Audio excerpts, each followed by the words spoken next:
This is referential treatment. It's a non-safe for working environment show, so there will be cursing and a lot of topics you might not be okay with.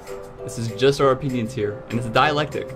It's just two people talking to get to the heart of matters. It's just for fun. And more importantly, we want you not to like, not to subscribe, but to just leave a comment and join us. We're interested in seeing what you have to say. Or not. Here we go. I actually really liked that before it came out and I saw the actual movie, but as a... You don't like that performance? For him personally? Yeah. It's one of his better performances, but I don't know. I saw him in a lot of things. Like, I liked him in Knight's Tale. That's probably where I first saw him and was like, oh, that's Heath Ledger. Yeah, same. I remember that movie. But to me, that's not what the Joker is. Like, no, you're a purist, but pretty much for kind of not totally purist, but you I like Mark Hamill. You appreciate respect towards the source material. I don't like. You don't require it though. I think. I don't like cartoonish evil. Right after I said I like Mark Hamill as Joker, but the literal cartoon version. Like sometimes it's way simpler than like you don't have to have a motive, and Heath Ledger's Joker definitely had. Like, even though he's like, do I look like a guy with a plan? That's one of his biggest lies. Yeah. Of course he had a plan. Well, his whole persona he created was to be kind of, is he, isn't he? Well, with my favorite Joker, so I say, like, performance-wise, it's Heath Ledger. My favorite Joker's never been done before, actually, though. It's the Endgame Batman, but he's, like, a force of nature. Like, he's the guy that had his face removed, like, literally removed his face. Like, that was like, I'm taking a hiatus from being Joker. So he cuts off his own, like, skin. And he disappears, and they're like, oh, yeah, and he nails it to, like, the police doors. And he just disappears, and they're like, well, I guess we will never see him again until one day they put the face in evidence, and one day the face goes missing. And then... He puts it back on? He takes a leather belt and straps it back on, wearing an outfit that says Plumber Joe. Or it's not Plumber Joe, it's just like a utility like a plumber or a janitor would wear. And he takes a leather belt, and he wrenches it back on, like... It's that, like, so when someone's like, Heath Ledger's Joker is so dark, I'm like, oh boy. No. Yeah, and the way that whole, because I know you're probably not going to read the comic, the way that story ends, he ends up serving them their own faces back at dinner in the Batcave. Whose faces? The whole Bat family. It's fucked up. What? Yeah, that's why it's known as Endgame. He kills the Bat family? He doesn't kill them. They're all alive for it. He, like, surgically removes their faces and stuff. Oh, God. That's how it ends? Yeah. I didn't even realize Batman ended. It doesn't... That's not even, like, a definitive end. So Batman's ended. What, they put their faces back on and go on like nothing? No. I think that's just the end of that storyline, and they're like, meanwhile, in the multiverse... Alright. Okay. Rant time. Okay. That's the same problem Star Wars has. What? Star Wars doesn't have multiverse? No, it doesn't, but there's a logical end to something. A good place where I could go, this is how it ends. Yes. Yeah. Maybe you nerds are mad, like, cool, this sucks, but it's a huge thing. Yeah. People talk about this forever, but then they kind of devalue everything because they multiverse it, or just take away all the value that they put into it. Yeah. Well, alright, so that goes from multiple angles, because there's this thing where we, like, fetishize it, and there's, like, a cult fandom, and that's commonplace now, right? So, along with that fandom, you'll talk about this thing, and you'll try to tell your kids, or you try to tell the next generation who doesn't know that thing. It's like, oh, you guys would never know. Like, for my dad, it was Lost in Space. He was really into Lost in Space, because it kind of... Never heard of it. What? Yeah. Danger, Will Robinson. No? Nope. Okay. Well, it got rebooted anyways, but it was like an old sci-fi thing of a family who get lost in space. And they have, like, a family robot and everything, and there's, like, a younger... Oh! You're talking about the Jetsons. No. No. Jetsons might be a reference to that, though. No, it's not. No? Hey, Jetsons are Hanna-Barbera, their own thing. They do share a universe with the Flintstones, in case you didn't know, yeah. Which is really funny, because I tried telling people all the time, I was like, was Jetsons racist? Name me one black character. There are none. And someone was just like, what does it say about the future? That there's no black people? He's like, yeah, and it's a utopia. I'm like, whoa! Huh. And then I was like, well, that's not the case, because meanwhile, on the ground, also no black people, just like a lower... That's true, yeah. Flintstones. Cast of society, I guess, are people literally in the Stone Age. What brought the dinosaurs back then? I don't know. Maybe that's a separate universe where the Big Bang never happened. And you just had a breakaway society. Or maybe, snowball in here, if it happened once, human life grows again. And that's like the beginning point while we like did this Elon Musk plan to break away and live in the sky. Or maybe People just thought too hard about a cartoon. definitely maybe same thing that we were saying about the comics. Like, what happens? Like, why would you combine continuities of anything or extended continuity or go outside of the original wheelhouse? Money. Money is definitely a factor, but it's like, what if you're a new artist? And we talked about this comic books last time off air. If you want to create a new storyline and it's a new writer altogether, like, should we just say all stories are that? And if you want to make something, you should start from ground zero every time, and you should never build off someone else's work. Yeah, it's kind of like training wheels. If you have an established character with a fan base, you can input your own fresh ideas to that character, but it's not like starting from scratch. You don't have to start over with convincing new people, hey, this is my new character, here's how good they are, or how awesome they are. Like, you'll pick some people up, but there's an established fan base for something else that they're going to compete against. And as far as storytelling goes, it's really nice if you can go with some knowns, because you can play off that in two ways. Either you can continue with the trend of things you already know. And that's my explanation was like, if I see a Batman movie, I don't want to see his parents die. Because to me, I feel like everyone who's seeing that movie, there's an entry-level knowledge that most of them go into. Unless it's your first time being shown that. Which that could go to the new generation thing. Like, imagine you have a kid today. Oh, my dad! Responsibility! Oh, it's exciting! Anyways, what's your favorite superhero if you had to throw one out? Not that you like superheroes. Jubilee. So, say this kid's never seen X-Men, and 7 years from now, when they're still, like, impressionable and young, they don't know what X-Men is, and you see they reboot for, like, third time X-Men, and you're just like, I want my kid to know. So you take them, and so that's your example. So this is your kid's first time of being exposed to that. You do have to start off a tip of the hat to the person who is returning, and someone who has no knowledge at all. Yeah. And it's having that fine line of respecting both crowds. Yeah. Or you could go the other way, and you could just present it as a new story, which seems to be the more popular fashion now. I like it better. And you completely contrast what happened in continuity before. Now, as someone who's a returning fan who knows how the original was, it could be like an aha moment. Like, oh, I see what you did there. Some callbacks. Kind of. Like, have you seen the new Star Treks? No. We talk about this. I just actually watched all of Next Generation. And after that, I was like, wow, that's really good. Mm-hmm. I want some more of that. Yeah. Right? I want to see what the next iteration of that is. So I checked out, what was it? The bad one?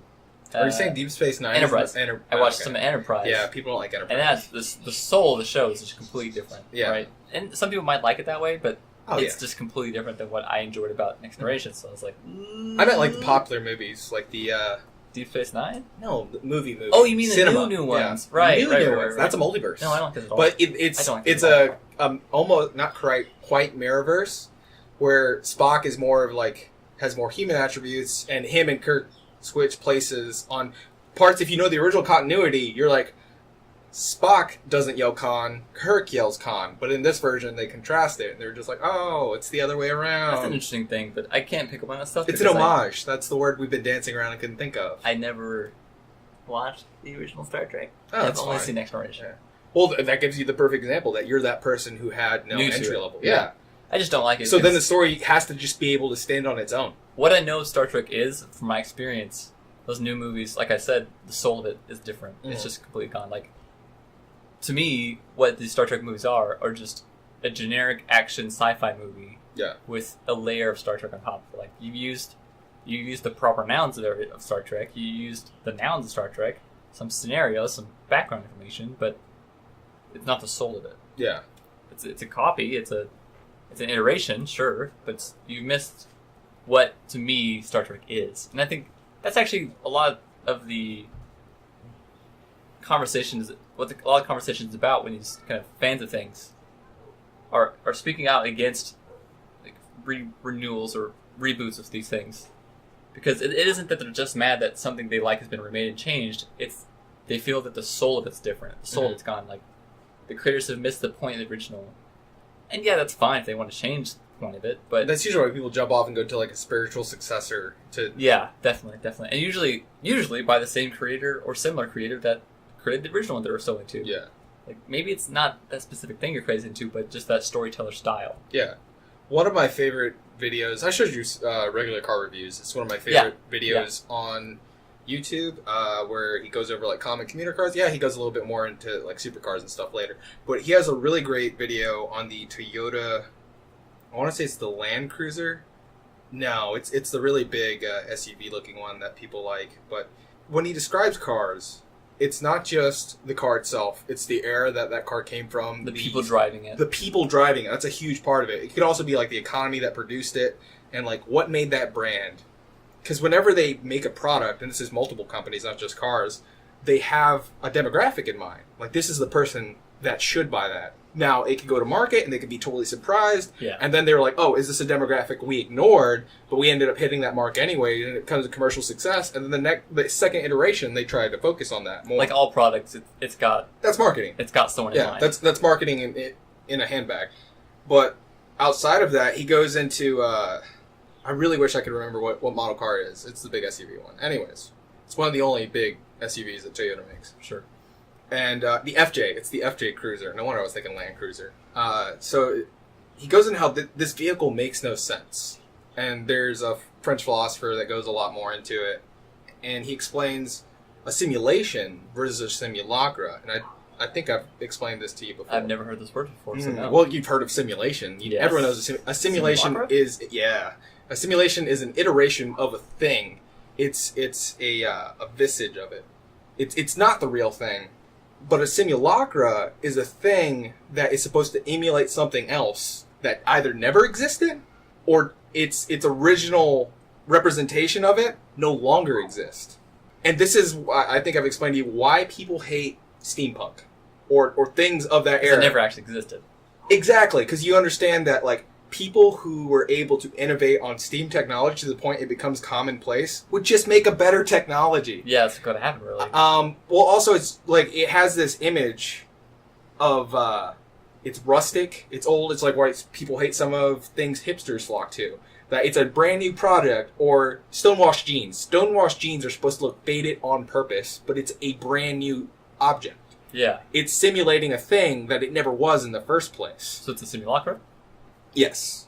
And the really interesting thing about that is people feel like they're being lied to. What do they do? Are they being lied to? So the person who buys that product, they're trying to create this image that they are this thing. Well, if they're dumb enough to think that, like, dumb enough's a bad word, but Yeah. like they actually think it's like they're buying jeans that have been used. No, But they that's know not it's what new they think. jeans. They want to give this Appearance of that? appearance that there's someone who is rugged, someone who has been through, and I'm projecting a lot here, but just bear with me. They're giving it the notion, it's like if you see someone who's like a small, skinny kid, but they have like Sailor Jerry tattoos, like... So me. You don't have Sailor Jerry tattoos. No, You I have don't. tattoos, but not Sailor Jerry. Yeah, I got nerd tattoos. It's just... So with the original connotation of what it meant to be a sailor and have those tattoos, it's someone who saw...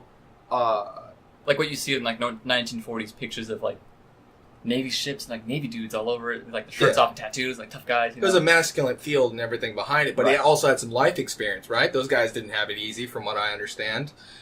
So, to see that on someone who's never been on a ship, someone who's Never probably served in the military. never served in the military, never done a lot of like work, maybe manual labor in their life. I don't know. Let's take on the Once again, appearance of I'm something. projecting here. Yeah, they're taking on this visage A tough guy visage, that basically. they have the accessories that would go with that life, when all evidence points to the contrary. Yeah, it's like a mathematical equation that doesn't work. Like, okay, tough guys have this, and they're tough guys, so if Yeah. I have that, I must be a tough guy too. And this is something, of course, is Wow. very much going to be on like surfaces and appearances, but that's what we're going off when we talk about marketing and the products that people choose to consume Yeah. and have out there in public. I mean, especially with something like a tattoo, and that's usually Mm-hmm. not used in like a product placement thing, Yeah. but on someone's image that comes across. And I think this could be applied to many different facets on why people don't like certain things, because it's meant to emulate an earlier era. Like right now, if what's a fad? Jumpers. Jumpers? Yeah, like you showed me that a while back. Rompers? Male rompers? Rompers, sorry. Yeah. Rompers. Well, I know what they're called. yeah. Are we the kind of guys I've who wear heard of rompers? those. Obviously not. I don't wear jeans. You wear jammies? I don't even wear jeans. Oh. I don't. I'm like a boxers and t-shirt kind of guy. When I, go I used to sleep. just sleep fully dressed when I was a kid. Really? Yeah, wake up, go. Dude, I always feel like I've been hot trying to sleep. And that's like the most uncomfortable thing. Well, that's the thing. I didn't use blankets or anything, and there's Texas, so it's always that makes pretty sense. hot or pretty cold. Mhm. And at night, you just sleep fully dressed and get up and go. It gets cold in Texas? Yeah, most deserts get really cold at night. Okay. Well, I don't think it's Texas is like a full-on desert. Oh, that's it's a right. half-assed I was desert. in a pretty desert. Texas doesn't have the power to commit to it being a full desert I like didn't see Mojave. the color green until I was 23. It's not true. I didn't see like a full mountain until I got to Hawaii. These are, I mean, yeah, these are kind of the height of mountains. Dude, you go to like Kaneohe, you're like, oh, I'm on a mountain. Yeah, yes. They're still not what I would consider like mountains, though. Okay. Not the way like, legit Washington, You Mount rock Hood, climb, Mount yeah. Shasta, the K series, Nepal's mountains, Swiss mountains. Those are mountains. These, yeah, are mountains, but they're kind of Hawaii mountains. For some reason, These are hills with rocks on them. basically for some reason I feel like a mountain has to have snow on it, even though a lot of these What? are the height that like they reach the altitude where usually snow would exist in a different area because it's Hawaii, like does not snow. If I look at a mountain, I just don't feel in awe as much as I do if there's no snow on it, whether there was snow. You know what I mean? So when I visited, What about Misty Mountains? Do you feel like those are valid mountains? yeah, like the Kaneohe side, you definitely get that a lot since it's the Yeah. rainforest side and rainy side, and that's really beautiful. I love seeing that. Mhm. But even still, if it's It's one of snowing, my favorite drives. it would seem a little bit more impressive. Yeah. I don't know why I'm like that. Mostly because it's just a view I've never seen until much later in my life. Okay. Whereas if I grew up with it, I wouldn't be impressed by it. But instead, like, when I visited Oregon, seeing Mount Hood from everywhere, I annoyed my ex at the time because everywhere we went, I kept saying, you can still see it. You can said still Mount see Hood, it." and I was really hoping it was like a ghetto mountain. No. It's a legit mountain. I'll show you a picture of it later. But Cool. everywhere we went, I was like, you can still see it. Yeah. Yeah, of course you can. Like, no, you don't understand. That's where that Nothing where coworker I'm died from. recently, right? Huh? Yeah. Oh. Yeah. Because Pretty you were, unfortunate. they That's a said serious it, mountain. and you were just like, yeah, that's a really serious, It's a serious mountain. mountain. Like, I'm not surprised someone has died on that mountain. If they're Yeah. unprepared, you will die. Oh. How many people do you think die at that yearly? I have no idea. I couldn't say. I don't know. I've never been on the mountain myself. I've only Is it seen more than a dozen? That's like... I imagine. Mm. But you gotta think, like, not that many people go on the Yeah. mountain. Does it have like a reputation for killing people? No, Oh. no. Most mountains don't. Death Mountain. Like, more of the famous mountains have more reputations for that. Like Everest, for example. Yeah. Tons of dead people on Everest. Yeah. I heard a number for it recently. I don't remember. I think it's in the 100. It's a like lot. a low 100. It's a lot. For a mountain, it's a lot. Yeah. Because you gotta think, it's not a lot of people who even want to go on a mountain. How many people die in the ocean every year? Probably more than 100. Really? That's a good question. Well, if you think about just by landmass alone, compare the landmass Dude, of that, mountains that versus mountain landmass of- is in that one specific country and that one specific area. Yeah. I mean, some mountain ranges, like, I mean, look at the Appalachian. Oceans is everywhere else. Exactly. It's the majority. Yeah. You think though, but I mean, there's not a lot of people on the water. At least I don't think so. There definitely It's is. so There's so massive. many, like, water sport... Like, people flock to the beach. We're in Hawaii, dude. Oh, you're counting beach deaths. Yeah. I was thinking on sea. Like That's out still and the about. ocean. That's still the ocean. Yeah, it is. And also, Deadliest Catch, man. Isn't that supposed to be, like, a big... Like, Most dangerous job. One of the most dangerous jobs, yeah. Like Yeah. Alaska deep sea fishing. I think that's attributable more to the number of accidents they have because Yeah. the ships and the operations aren't safe, not for the oceans really. Well, rogue waves are a thing. Yeah, definitely. They're very dangerous. Yeah, but But then again, I guess if you weren't on that ship out there, you wouldn't be on the water in Yeah. the first Yeah, place. seeing some of It's those- very object-oriented. watching some of the shows, it just like these guys seem like dummies. Like their operational methods are really dangerous. Seemingly, They seem like guys who realize there's a huge market for people willing to pay for this. Yeah. So does that make them dumb? they It makes know them it's risk a very takers. dangerous job. Yeah, like people who work on those oil rigs out in the middle of the ocean. I do that, but the thing about it is though, watching how they operate, like clanging metal around and doing all this stuff. Is there not a better way? Is there not a smarter way to do all That's this? true. That's how I feel about the people who get like oil in the middle of the ocean. There's not a safer way to do that. Not a better way. Yeah.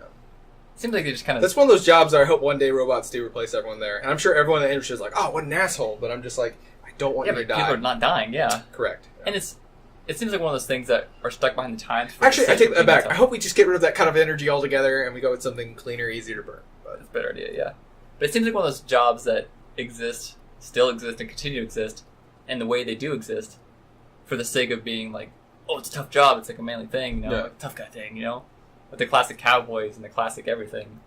There's not a lot of that anymore. There's not a lot of like, at least not my experience of what I've seen. There's not a lot of super tough guy jobs, which again is just a symbol, a visage people want to have. that yeah, attracted dude, be to a it. bouncer. My brother's a bouncer. That's a tough guy I job. guess that is a tough guy job. Yeah. There's no like rough riding cowboy thing. He tells me there's like this like a really big, and when I say big, I don't mean like fat or anything, but and I don't want to use the term butch. There's a large. Well, you already threw it lesbian. out there, so Yeah, there's a large. Well, she's still like very very feminine. That's the whole thing. Because if you say butch, people are going to assume that she's. just say a woman I find attractive. Huh? Just say a woman I find attractive. That you would find Yeah. attractive? Well, if I said that, it sounded like I found her attractive. Just say me. Okay, yeah. Your dream woman Okay. works at a club that he also works at. Oh. So I was like, Good one. maybe we have to change our notions, and it's just a tough person job. Yeah, But I feel like if we looked at by the numbers, like speaking of numbers. what demographic exists in like the security job field, it's probably predominantly male still. Yeah, I guess that is a good. I don't know if that's on security hiring companies You know what, though? or it's on women. What? It's 100% my experience. There's just lack of experience in that. I don't know any tough guy jobs anymore. Like when I think of tough guy jobs, I think rustic cowboys and like cattle ranches and stuff like that. Construction's still very much a thing. It will be something till we stop having humans. I don't think construction's much of a tough guy job though. It definitely is. Have you ever done It's a construction? very manual job, yes. God, hang drywall. It's very manual and very hard to do, but I don't think tough guy. Especially since I think, actual I good- don't know any wimps who are in construction. That's I do. wow. I met this, so it's a really funny story. Not really, actually, but I'm gonna tell it anyways. Make up your goddamn mind. No, so the Republic, it's a little, The Republic? the Republic, yeah, it's Yeah. a little like concert hall thing, Yeah. bar, super tiny. It's probably the biggest one we have in Hawaii, and you're still like the little one. And I'm like, yeah, It's still little by comparison to most things, but shit shows. yeah. Every Here's so every often, artist I don't care about. There's a thing called Real Rock, and it's a collection of Geologists? some of the real as in REEL and then rock. It's a Of rock course it climbing is. thing. If you don't know about the Republic, it's also spelled incorrectly. Yeah. I mean, everything cool is. Yeah. But it's a collection of some of the Kool-Aid. most iconic, coolest, like most impressive, and most innovative rock climbing documentary and films put into one. I'll show it to you sometime. But when one comes out, every so often they'll host a show. The rock climbing gym locally will host a showing of the newest real rock. You said rock climbing gym, I instantly thought of Pokemon. No, not Pokemon. Real life rock climbing gym. Okay. They'll host a showing there, and I went to the last one. I think it's Real Rock 10 or 11. And when I went there, it was amazing because I just met a ton of people who have a similar interest to me. They came from all walks of life. And I ended up talking to this British kid named Ryan, I think. Yeah, his name is Ryan. First real name of the podcast because I don't know who this person is, actually. Yeah. He's a British kid named You Ryan. could have just said British kid. I could have less with that. As we were talking about how like rock climbing, where we go here, where we have experience, where we climbed back mainland, him back in Britain, all this cool stuff. And I was like, well, what do you do? And he guessed what I did, pretty obviously because it's not hard to guess. And I asked him what he does. He's like, yes. And I was like, couldn't figure it out. Just You're couldn't figure it out based on obviously a bartender at a Coyote. or something, like you teach English or something. Like you're a teacher, you seem very intelligent. He's a construction worker. He's my size, a British kid, like 19, 20. He's a construction worker. Yeah. He's like, the big railway thing they're building? Like, I work on that. Like, no way. Like, yeah, that's like what I do for a living. And I actually saw him on my motorcycle once, going down the highway. I passed by, like, that guy seems too small for the It's him! Wow. Oh, shit. Hey, Ryan. Wow, there he is. He wasn't lying. So, yeah, I've met people who are not big tough guys who do construction. And when I picture construction anyways in my head, I think skilled labor. I think, yes, very manual, very difficult, but you need some smarts. You need to think. You Head need on to a measure. swivel for sure. Right. Otherwise, it's going to get knocked off. Yeah, or, like, you're crappy construction, which Yeah. Hawaii is kind of known for crappy construction. But I still think of that. Have you ever heard of the rule of eights in construction, which terrifies me? No. I'm sure this isn't like the overarching standard used within construction. Maybe in but Hawaii. maybe in Hawaii. If someone's like, yeah, Hawaiian architecture, it relies on the rule of eights, I'd be like, I believe it. If something's within eighths of an inch, you're like, good enough. Moving on to the next one. But yeah. if everything's an eighth of an inch off, By the end, it snowballs dramatically. one God, flaw. what's with the build shoddy in the next- craftsmanship? Build in the next building. Damn it, Charlie. Charlie. Ryan? Got a lot to answer for, Ryan. Yeah. You're responsible Just for all assume construction. everything that's bad is Ryan. Nah, I think he's like a good. I hope Ryan's listening. It's like, He's fuck like you a good guys. job. He seems smart. Maybe. Yeah, that's what I picture when I think of construction. Not manual labor, like not a tough guy job, but like really a skilled guy job. Because when I see someone doing woodworking or something, What's for a craft? instance, it is a craft. And Yeah. for instance, the climbing gym on Kanye side Yeah. went in there yesterday, and the owner is building a new wall.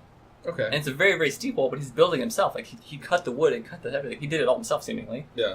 And while people are in there working, and climbing. He's in there building it, like Cool. cutting pieces of wood. You know, It'd be funny if he was like trying on the job, like, hey, could you grip onto this for me? Yeah, They grab fall this. off completely, and he's No, like, it's nope, just- not that one. it's just a wall. He hasn't put in holds or anything. It's Oh, just okay. he's building the wall actually. Yeah, Which just seeing that, I was like, well, this guy has much more skill, a wider skill set than I first assumed. yeah. First thought, like I thought he's just a very experienced climber, People do that with me manager. all the time. They're just He's like, got way more skills. you work on cars?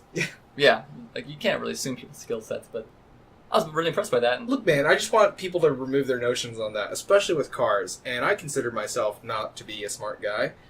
And I just have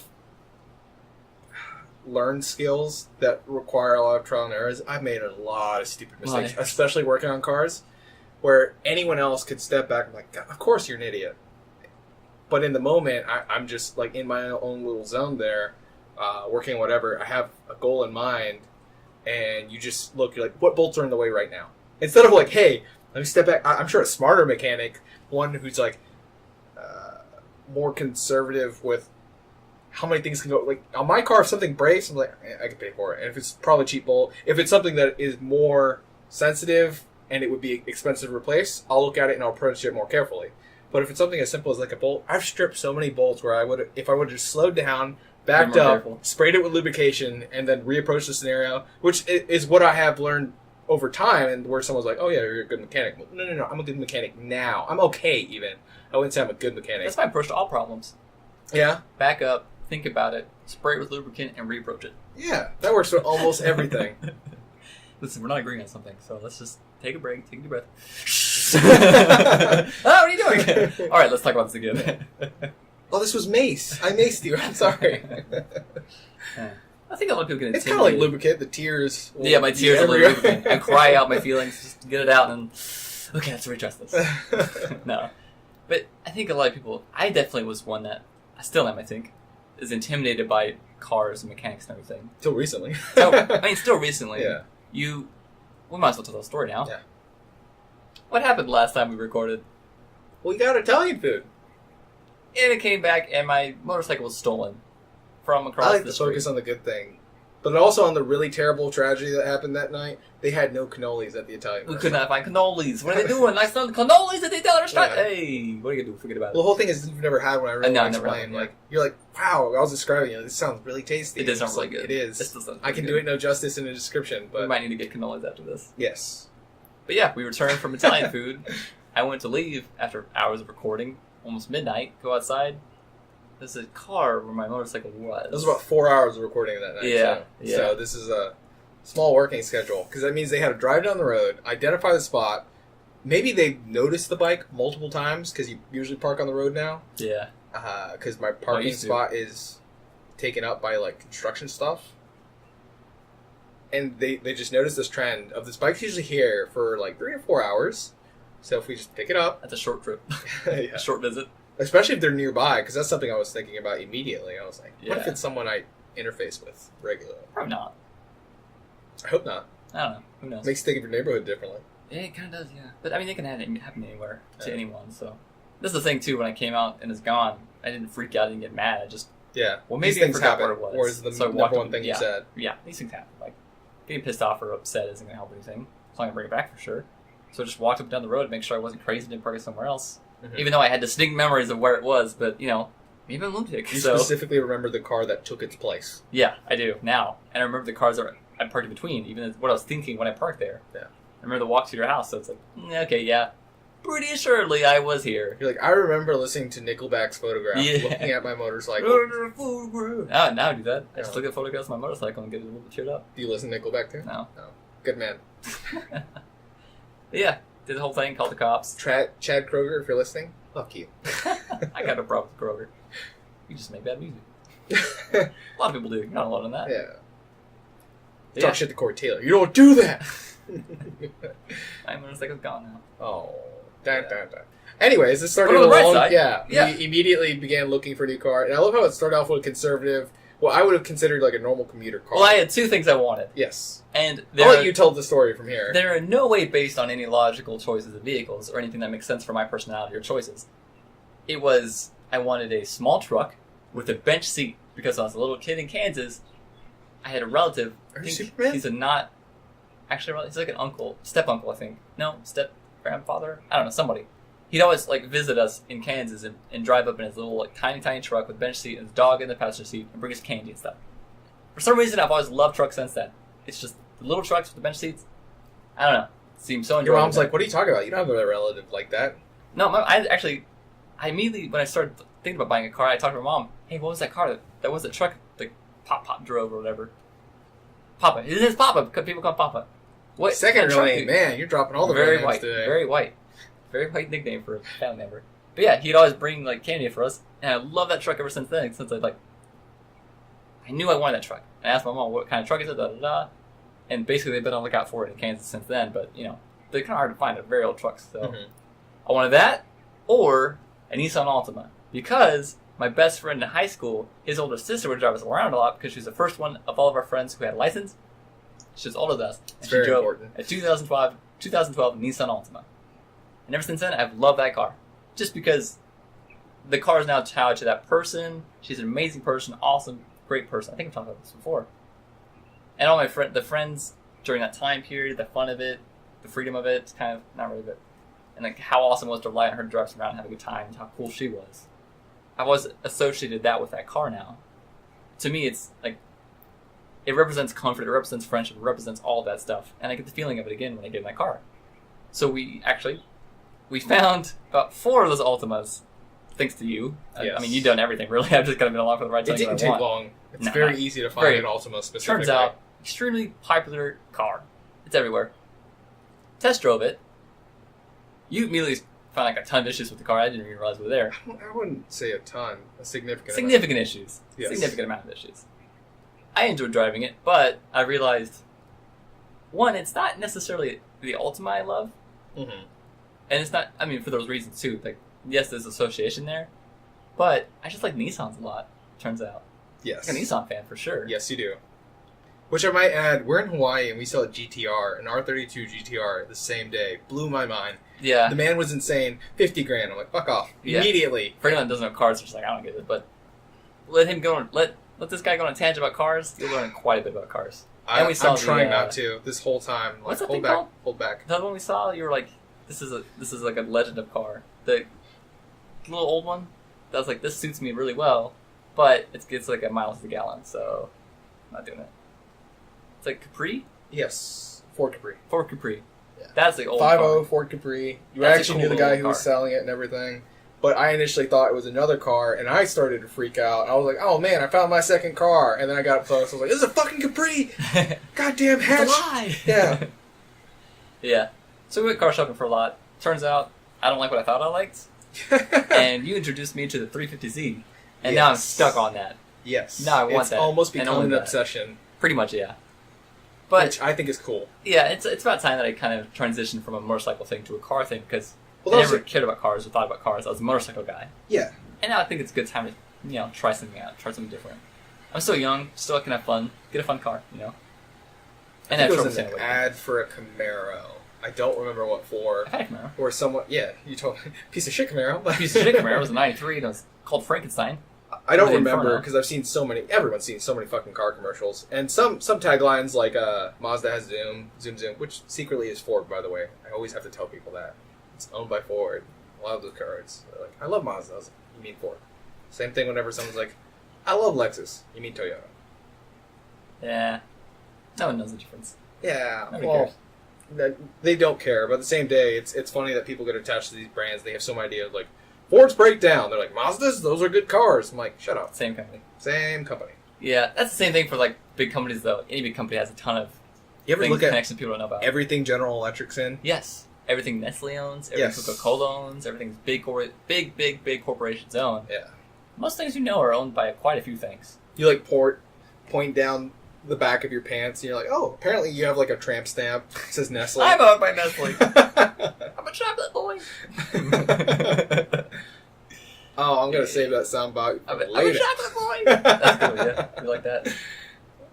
Oh man, what are we talking about? Cars? Cars. Yeah, I'm stuck on and that 350Z. you find out you're into Nissans in general. Nissans. So I introduced you to the Sports 350Z, and then we instantly go across the aisle and look at every 350Z that is also manual, because you want to become a true driver. It's fall asleep in automatics. A Nissan is a mattress on wheels for me. I will fall asleep so quickly in that. I didn't finish the Camaro story. Oh, That's yeah, it. go ahead. Well, that I don't remember who. I want to say it was a Camaro that if you ever get in a car, it might be a Mustang, which people are probably pissed off that I confuse the two. It's a fucking ad. You're like, get in a car, you drive a car, but the car drives you back. That's how I feel about most manuals, specifically rear-wheel drive, because it's something you have to actively engage. Like you said, you fall asleep in automatic. I do really stupid shit in automatic, where I'll like stop where there is no clutch, and it's just complete muscle memory. It's been ingrained to me by now. Or I'll do something where I'll like put my hand on top of the shifter and put it in park in traffic. Like, what are you doing? I was like, getting in neutral. Like, Well, it's the same argument that people have for like, oh, I buy a nice bed. Why? Because I spend a ton of time sleeping in it. Okay, you should buy a nice bed if you spend a ton of time sleeping in it. Yeah. Buy nice clothes because you're constantly wearing clothes. Yeah. Like, take care of these things you have to do all the time anyways. I might as well buy a nice car to enjoy driving. yes. Because that's why I rode a motorcycle. I enjoyed riding motorcycles. You're not getting around it, too. What? Like, you can't just decide to resign from private transportation on this island specifically as things lie. Getting around to certain parts of the island become very difficult. I mean, you want to be one of those people waiting on a bus schedule. They're still building what seems to me the world's longest construction project. And the world's most wasteful. Maybe. They've mishandled money. So they've badly already on done that like project. these crazy like carvings on the side of those pillars and everything. Which to me, I think, why don't you get the damn thing up before you start making it decorative? And I understand for the sake of building things, it might be easier to build it up as you go. If you want to hear about some crazy mismanagement, look up all the different plans that Hawaii's government has come up with. They switched To who's building it multiple in order times, to pay right? for the remainder of the project. Because they've already went over budget, by far. Yeah. So they talk about all these crazy, crazy ideas to pay for the rest of it. One of them was to raise property tax immensely. Like, it's more than double, I think. Jesus. Just crazy. Like, that will kill your local economy. But they have these crazy ideas because they need to do it to pay it. And, like, just look up some of those ideas. I believe there was like an ridiculous. extortion scandal before with the previous mayor. Yeah, corruption, extortion, all that stuff. It's just a crazy, crazy One story. day they'll make like a Netflix special on it. They should have just hired the Japanese. Yeah. They are amazing at making trains and train systems. Yes. And they make it on island to begin with, so wouldn't they be the best at Like, you have a option? small crammed-in population, we got you. Yeah. Like, what do you want? Bullet train? Got it. That's another interesting bit on Japanese culture. That they've learned to have to adapt with having dense urban population as well as earthquakes, because that is a major danger of building in that area. It's my nickname in college. Major danger? No, earthquake. I was very overweight. Not really. You could be overweight if you tried. No, I've tried. You could probably start eating like nothing but Nestle products, 'cause I'm Dude. assuming they're all bad for you. I used to eat a whole total of icing by itself. No fucking way. Yeah, every summer. Whole total You're like, icing. it just made me hyperactive. I did not gain anything. It's annoying. I wish I could gain weight and build easier. Yeah, but you also keep muscle mass longer. Some people just like been going to the gym Me? lately. No, I'm saying if you gain weight, if you metabolize slower, typically. Your muscle stays longer? Yes, I just struggle to build muscle. you do. Why? Because you're eating you're burning calories at the same rate or at a higher rate than most people, right? Yeah. So that can go with why you can't maintain muscle for longer. I can work out one time, and there's a clear, obvious difference because there's nothing in the way, right? Mhm. So any amount of muscle build just shows up. You're like, body weight exercise? It's Easy. gone just as fast as I can build it. Like 1 week, I Yeah, can be I'm super so fit. Next week, it's gone. Yeah, Really someone's like, do you work on your arms a lot? I'm like, not in like a month. Dude, you lifted that hammer over there? Yeah. Like just looking at you It's a normally. workout mace, sir. Workout mace. Hammers are different. They make like a mock Thor Like a hammer, hammer. yeah. Yeah. But when you lift at that, just looking at you normally, Yeah. you don't look like you're super jacked.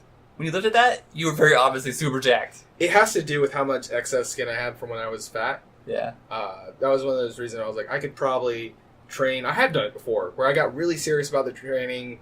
I was running 5-6 miles a day. I was lifting weights on top of that too, like compound weight movement. No, it's never gotten that serious. But I was doing a pretty extraneous workout, so much so that whenever I got off the treadmill, it was like 1,000 calories burned or whatever. Still didn't have abs. Yeah. Still didn't have abs. I suck at eating 1,000 calories. Dude, it's so easy. I don't like it though. Go to Taco Bell. It takes so long. Not at Taco Bell. Oh yeah, good point. Not talk about They wrap it for you. that. Just go and get, is it Tostinos? Tostinos? The hot pocket things? Don't they make big pizzas too? Yeah. So you get the freezer pizzas, right? Yeah. Just take that and immediately roll it and eat that. Sounds good. That's I'm basically sure it what is. junior high It's lunch probably was. dripping with grease. I don't like that part. Yeah, grease sucks. Just roll it really hard and squeeze the grease out. It drives me crazy. No, it drives me crazy when someone dabs the grease off or tries to get it all off, I'm like, Yeah. oh yeah, it's healthier this way. No, it's not. No way, it's not. No Yeah. way. You're removing a tiny, tiny, minuscule fraction of calories from that thing. That's how I feel about fried foods in general. It's like, you understand, we had a boiling vat of grease or vegetable oil or some kind of oil base, like just pure fat. It's lipids. Yeah. We heat it lipids, and we drench this multiple times so it would absorb said fat. Yeah. And you're going to try to take any of that off? Or they'll like squeeze lemon on top of it. Like, it cuts the fat, and like it's a little What? late for that. Yeah. Is that a real thing? Yes. People think lemon cuts fat, It does. but But not to that degree. Yeah, like, it's you're such not a going small to... amount. They don't cancel each other out. It's... like, what is that science experiment? Oh, I'm dissolving all the fat off this so I can eat it, so it's healthy. Well, it's really common to do it like on fish, but not dissolve it really. It also helps accent the flavor. Part of it does cut fat to a degree. The Have I- acid versus the lipid. Have I ranted about diets? No. But you also look like a person who's never dieted before. Rant time. Okay, yeah, admittedly, it's a bit hypocritical. Not hypocritical. The opposite of hypocritical. What? Because I would never need to diet so far in my life Uh-huh. that I have no experience with it myself, but I am convinced that diets are lies. Explain. Because all a diet really does, in the most roundabout ways, is cut calories. It And make depends what people- kind you're on. Right. There are like a bunch of different variations on diets and their purpose and their function. But it feels like all these diets are just methods to cutting down, changing people's eating habits to something else that most likely will cut down on their caloric intake. Because that's all it boils down to. Just That's You what a wanna lose lot of weight? fat diets burn today more do. calories than you're taking in. It's as simple as that. You don't need to do all this extra stuff. If you want to care about nutrition, that's a different story. Mm. If you're dieting for nutrition value, and you're changing your eating habits for that, You're talking about weight awesome, loss. perfect. Yeah, Specific talking about weight loss. loss Yeah, diets. specific weight loss. Okay. It drives me nuts. when Let's people just like, throw it out here. Folks, we're not dietitians. I'm definitely not. Because If you want actual advice, go to a dietitian. I sometimes forget to eat throughout the day, so I'm clearly not a dietitian or any. Yeah. I have any qualifications or experience even with this. But all this conversation and talk I hear about these diets and diets and diets and diets. Every time, everyone, like, people go so complex and so into depth on these things when their goal is to lose weight. You're just overcomplicating it when all this thing does really is, oh, it's keto, so you eat this, but none of that.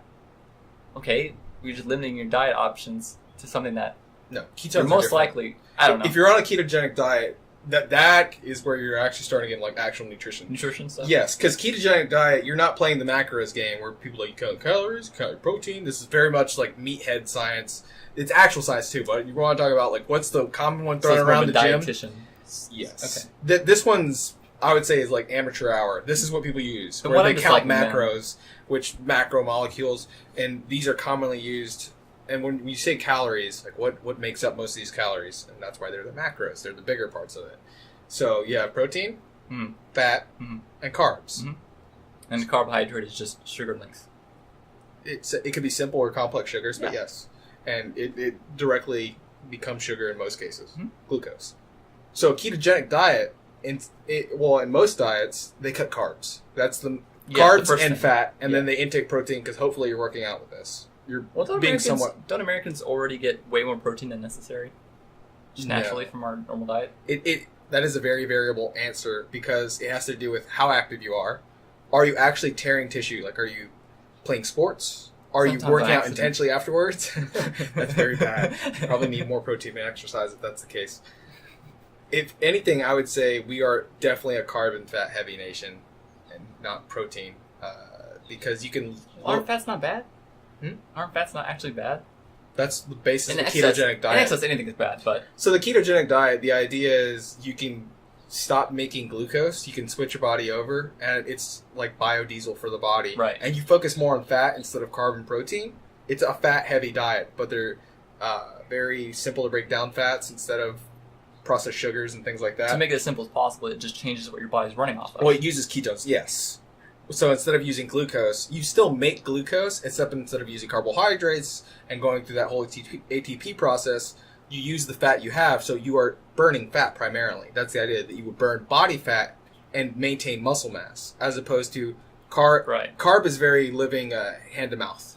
Isn't that, though, also kind of an overcomplication of just simply understanding that if you intake less calories, or you intake less than Lower you're than the caloric using, intake, and then your body fat's expenditure. next.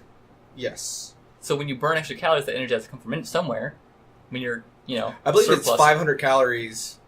You if looking at it from a weekly thing, at the end of the week, if you have a deficit of 500, that's about 1 pound loss for your average person. God, that's so many calories for 1 pound. Yes. It's crazy to think how much. Yeah.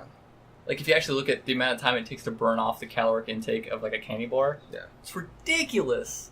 It's crazy. Yep. So The answer is just don't eat the candy bar. there should be a time, like nutritional fact. It should have a number on it. It's the number of hours it takes to burn off the equivalent. Well, that's calories what the for unit thing. of calorie was originally supposed to mean. So there's 2 units for calories. There's calories in food, the big C, and the little c, which is I think it's a metric unit, and it's how much of, I think it's kelvins, or how much energy you would have to put on water to change it a degree. That's what calories. That's but that's the metric unit, right? Calorie of big C is a conversion of that. Between metric and imperial. Mhm. Yeah, so that's what we use for food, and it's funny that that's the imperial, right? But most of the world uses the imperial, even though they may use the metric system for other things. Yeah. It's so Well, we're most all of in the same system. Most of the world's a mishmash of measurement systems, anyways. Yeah. People act like it's not, but you really are. Not in cars. Yeah, I don't know. It seems like people use the overexplication of dieting and stuff to kind of. Some of them, I Lose sight think, of it's the to sell their basic narrative. We're understanding. like, oh, no, this is why all these other ones don't work. This is why this one works. That's why that one didn't work for you, because you didn't really make it work, actually. I feel like in a lot of cases, kind of what you just said, Like, that you use your fault. it's people almost. not sticking, it's not sticking to an actual program. Like, any diet could work if it's lowering your caloric intake and raising Correct. your activity. Yes. So if it's not... if This you're is the a person that diets complicated over and thing, over and though. over, So not everyone responds to the same Yeah. caloric intake, and that's Right. where you can have things. You get body types and a bunch of kind of... The factors whole that you take into endomorph, account, ectomorph, all that piece. I don't know. I just don't get it. Like, Dude, this is something that would take degrees to really get, and even then, the people with degrees still haven't come to a complete consensus on this. I guess I'll add this list of things Like the that... food pyramid we grew up with. That's wrong. Totally Yeah. wrong. Totally Yeah. wrong. That's now believed to be a marketing scheme that processed food companies came up with. Like, you should eat 9 Yeah. servings of bread. And It's it like, have works. you seen the calories on grains? I actually no. did. I actually did eat an entire loaf of bread on Saturday.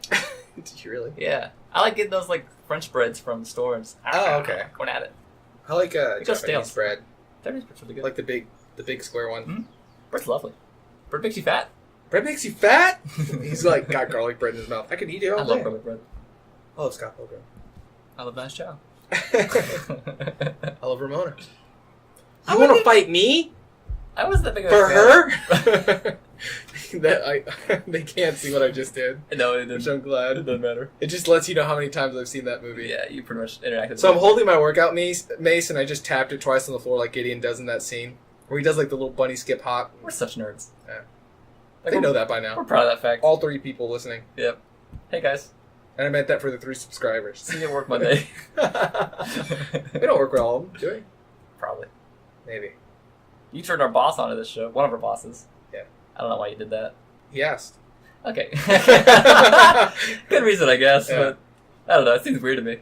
That people are actually interested in what we have to say? No, that this is all of our conversations that we refuse to have at work because one, they'd be interrupted, and 2, kind of inappropriate most of the time. Yes. Like, hey, here's everything we don't want you to hear, basically. Yep.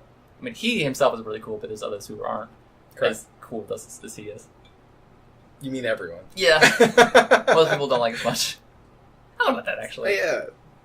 I'm cool, right, guys? Oh, people like me. I think it would be uncool to ask that question, so I will go my entire life without knowing Just to seem cool. people's notion of you. Well, it's something really surprising if you ever look at someone. Every workplace has it, like that person who's worked there for like 20 years, and that going away where they present you with the paddle, and you get a small window into what people think of you. Like where someone shares a story, Nah, it's that's like, bullshit. I don't know. Have you ever been at one where you could tell they Loads. meant it? Yeah, I've been to loads like that where people give that gift and like, oh yeah, like wow, you really changed, Women always cry. made a huge difference in my life. And it's common. I cry too. Have you it's really? like, no, I- not really. No. But I just, mostly because it's just like I've never felt the need to or like desire to. But then again, like watch people die doesn't make me cry, so I don't know. Doesn't seem like my type of thing to cry there. Did you cry at Kill la Kill? No, why would I cry at that? I don't know. It's an incredible show. Like, maybe enjoy, but not in like any kind of sad way. What's the first anime that made you cry? None. None ever. I've never cried at that. No. Your name? Ah man, I didn't cry at that, but it was. You wanted to. I got Princess bored. Mononoke. It was a range of emotions in Your Name. It's so good. It's a range of emotions from like infuriating. You're just like, no! It's so, like, oh, it's so sweet. Oh. And then just I sadness. don't know. Grave of the Fireflies is pretty emotional, but I then you're agree like with that. Japanese perspective on World War II. Wow. I didn't cry at that because I get like, man, this is tragic and really sad. Yeah, I but get what you mean there. I know it's like too on the nose, but it's tragedy. I think subtle tragedy is what gets me. Like not someone crying at the death, but like later on thinking about it and just like when the tear comes out, that's what gets me. Okay. I think Game of Thrones does it pretty well for some people. No. Well, you get caught up in like a bunch of people like there's carnal pleasures going on there. There's people drinking. There's Banging.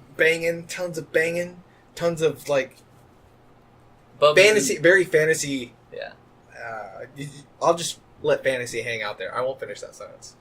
But essentially, there's some really big tragic moments that Martin wrote in. It's the fact that you understand the only person who could have told. A tragic a tale as that. Not that exactly. To use a very side example, Jon Snow, who his actual You mean Jon Snow? yes, his actual lineage was Ned Stark. He could have alleviated that, and it was a point of anguish that he goes over very much later. He still doesn't get an answer of who am I really, and he's always had this idea, and it's kind of shaped who he is. Who's and my Ned's gonna tell him, it's like, when I get back, I'll explain everything to you. Yeah. And it's the slight tragedy, the fact that Ned never makes it back. They never see each other again, and it's something he has to find out through other It's extraordinary little subtle means. tragedies. Yes. And it's a bunch of those subtle tragedies that end up where someone's like, man, this is a sad story. But there's Yeah. also some triumphs there, so there's some highs and lows. It's too many high highs and too many low lows for me. Though. I like a bunch of near misses simultaneously. I don't know why. Yeah, I like Game of Thrones, but not nearly as much as other people do. I've read a lot of the books, Okay. and to me, I have to. They're all right there. yeah, it just layers in the tragedy too hard. I think it's too on the nose with it. I think like too much tragedy. I'm desensitized now. Like it's Game of Thrones. Uh-huh. You know, your favorite character's gonna die. Yeah. If someone No, comes off my as a good favorite guy, character has they're not died screwed. yet. Yeah, that's true, but Pick you know. better characters, folks. Pick better tropes. I see like the evil ones. No, that's not true. But yeah, Game of Thrones definitely has its own like. I'll Game go of ahead Thrones-y and name thing my to top it. three. Go ahead. One of which is dead, but I knew he wasn't going to make it. Spoilers. You've had plenty of time. Yeah, that's true. The last season Literally for started television is out. The yesterday. last book probably going to come out this year. Yeah. Probably in winter. So, I like Oberyn. Oberyn was really cool. Oberyn Martell. Yeah, because he was a very different... So you had the sexual ambiguity, he was still an accomplished warrior, who's... And I'm talking specifically about the show right now, because that's what most people are familiar. We can get into the books later. Whatever. As there's a depiction on the show, he was a very likable guy. I'm brown, he's brown, we have things in common. No. Yeah, but you're not. But it was just, I'm just saying, before that, you didn't have another nation. You had the sword dealer or the sword teacher from Bravos, and he was the only example you had of someone from a separate nation, really. Yeah. And other than you have very Westeros problems, you have that European nature, and then you see someone from Bravos, and you see Oberyn is a royalty, like their prince. their prince, exactly, and he's like a champion to them. So it's your example of a different culture at that point, which wasn't really around. Other than that, what you have like Khal Drogo and his people. That's a good point, yeah. And that's a good thing about Game of Thrones. It's really good about establishing and creating different cultures that you can experience. Yes. They had an entire like pseudo-Mongolian culture based around the horse and combat and masculine and respect to each other. And ponytails. And ponytails. But also, yeah, not that masculine in some ways, too, if you think about it. Pretty gay. Pretty gay. Khal Drogo's pretty gay. Oh, dude, he's one of my favorite actors. Khal Drogo? The guy who plays him. Really? Yeah. I don't know. I think you've probably only seen him in very typecast niche roles. Oh, yeah. I mean, of course he's going to get He's that. in one of my favorite movies that I always rave about, City Island. Never heard of it. It's a I movie... need to rave about it because I never heard you say it. I've definitely talked about it Have before around you. Yeah, well, I like it because it's another one of those partially near misses as Ezra Miller, and then who's going to be playing Flash in Justice League. Have we talked about Ezra Miller? No. Anyways, he plays he's got to be recently starting college or he's a senior in high school, and he's obsessed with big, beautiful women. And it shows him that he has this site that he goes to a lot, and then he finds out his next door neighbor is his favorite adult actress from the site. Is this real life or a movie? This is a movie. Okay, I thought you were still talking about Ezra Miller. I was like, This is Ezra Miller. it's a lot of private information he's sharing. Well, that's the whole thing. There's a lot of private moments within this family who are trying to be open with each other, and they're always arguing at each other's throats, and they tell a series of white lies. Like, a reoccurring thing in the show is they're all saying, I'm not going to smoke, or... So the daughter goes off to college. Ezra Miller's doing his own thing. He's kind of loser, recluse, whatever you want to call it, because he's socially awkward to women in his school because he has a secret fetish that he's not telling his family all about. Cat women. No, BBWs. Big black women. Big black women. Anyways, Medias. but they're all withholding information from each other, Yeah. and it's causing them, for what they thought were seamless white lies, or the fact that they've all quit smoking or they all don't smoke. When it shows them secretly going to the They roof. each secretly smoke. They each secretly smoke, and they're all withholding what seems to be minuscule information that snowballs, and the lies snowball, and they have to tell a lie to cover those lies, and it has to do with City Island, which is an actual place. I want to say it's outside of New Jersey. Not sure. I'd have to check a map. I haven't been to City Island in a very long time, so, and I was very young when I went there. But it even explains it's very much in character with that part of the world. Like, whenever you see something that's based out of Texas and you watch it and you're like, yep, that's what people from Texas are like. Or I see something out of Georgia, like I watch Forrest Gump and I'm like, yeah, I've been to that bench. It has something. I used to run by that bench every day, where that park is. That's just funny that's the example you gave. Like, Forrest Gump, I know that bench. Yeah, so that's like my stomping Yeah. ground. So, and that's where a large portion of the movie is shot in Savannah, Georgia. But I don't know. Georgia! You do it every time. Georgia! Okay. Sorry, continue. It's a really great movie, and he plays a bystander in that movie, and I can't reveal what his point is in the plot without ruining the movie, and it's something that I would actually recommend that you watch. I think you'd appreciate You know it a what? lot. You've talked about it before, actually. Yes. Hearing the story again, it's like, Yeah. nope, yep, I know it. Yeah. It has a great climax. It's Andy Garcia, and he's like one of his best roles ever. You've been a lot of There's a thing about recommendations to people. Yeah. Even if it's someone you trust to give a good recommendation and know your taste really well, everyone sucks at watching people's recommendations. Have I steered you wrong yet? No, but then again, I've never watched any of your recommendations yet. Yeah, it's true. Is there anything you recommended? I've Space watched? Dandy, but I watched it with you. Yeah, you showed it to me. It's different when I Is there seek it out anything- myself. There was something. think I it did was actually want to anime. watch it last weekend. I don't remember what I Never find it recommended, and you were like, "Yeah, this is really good," and then you ended up like watching the whole thing like crack. I don't remember. What was it? Italia Axis. You watched it? I watched next 5 or 7, maybe 7 episodes. See, they're really short episodes. Yeah, they so are. That's That's pretty pretty funny. It's pretty funny. Do you have pasta? God damn it, Italy. It's That's a also when they reference that people flashback will to. miss. Yeah, they will.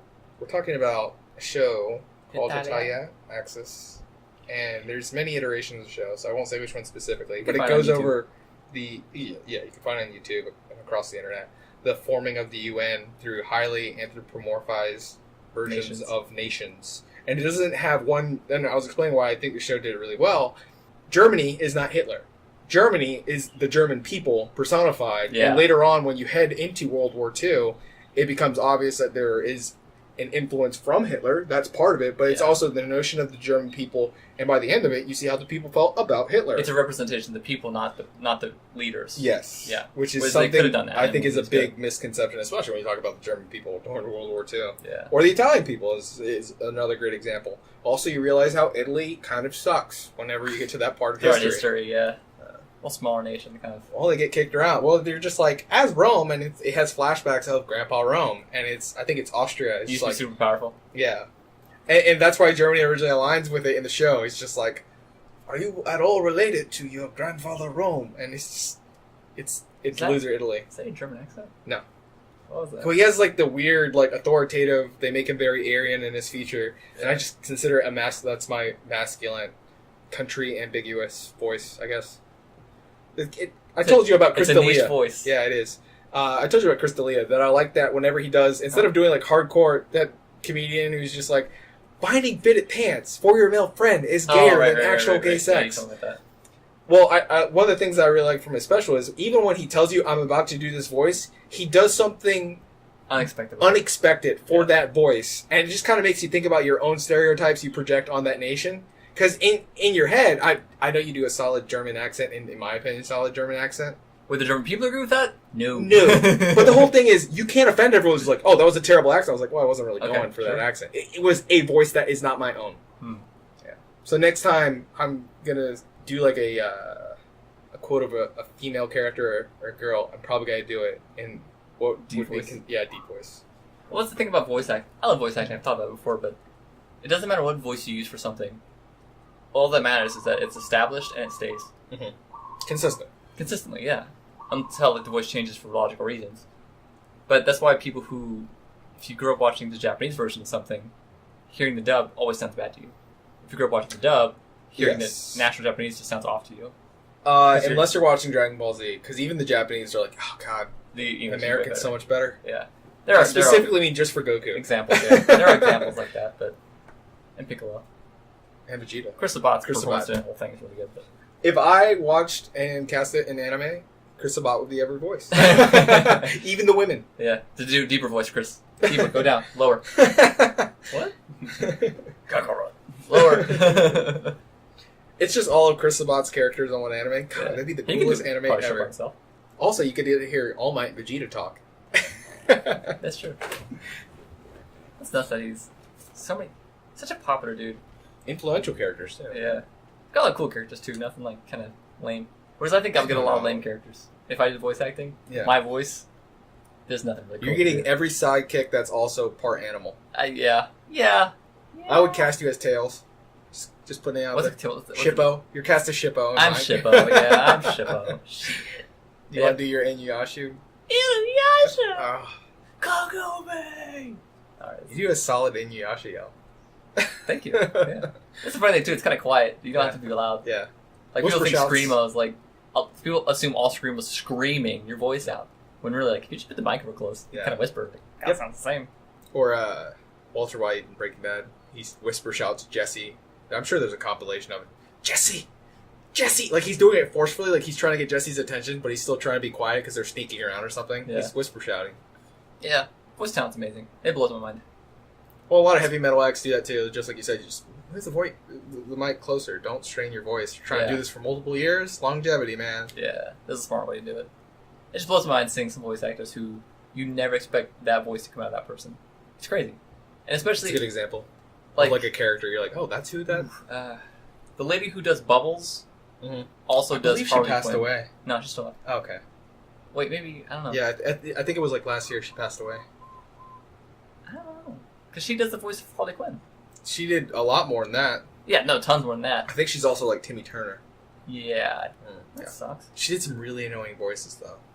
Yeah, but like, it's... That's what it was known for, that grating voice. That's not a bad thing, though. Like, if the character called for that, you want that. Especially, like, super nerd voices or dumb-sounding voices.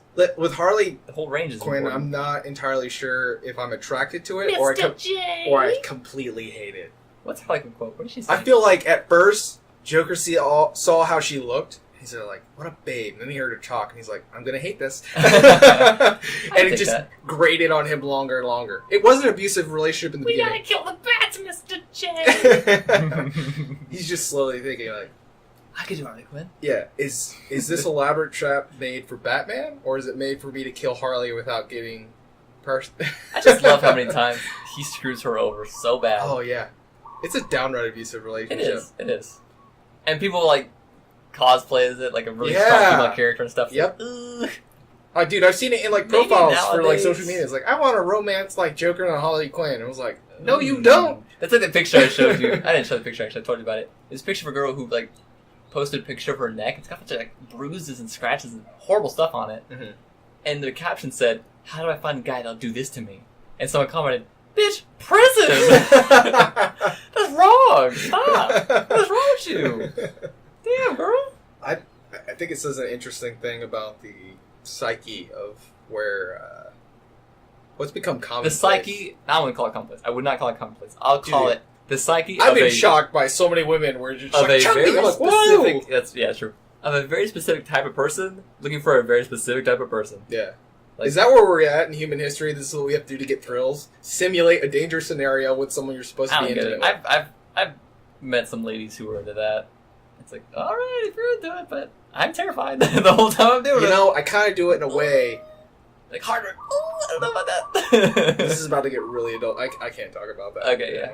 So. Go ahead and not. I had a great joke for that too.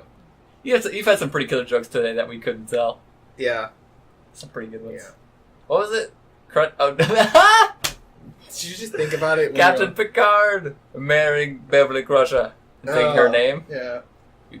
Hey, Wesley. We'll You be can the call me. Crushers. You called me Look me in the eyes, Wesley. Mr. Bush Crusher. Damn it! Damn it, you said it. We put no adult tag on there. We do. We say it in the beginning. It's fine. Yeah. We just couldn't say it at work. That's the whole point of this. Oh, man. Today's a weird day at work. That was one of my rules for the Star Trek drinking game, and we used it for the event set. Every time Picard has an awkward sexual tension moment with Beverly. Oh, there's a lot of females he does. So many times. Yeah, he does. But Beverly's the ongoing Beverly's one. the main one. Yeah. Like the episode where they... I love that he hates Wesley with a deep passion. But I mean, who doesn't? I'm with you on that boat. But I think even Will Wheaton hates Wesley. yeah. And he is Wesley. Yes.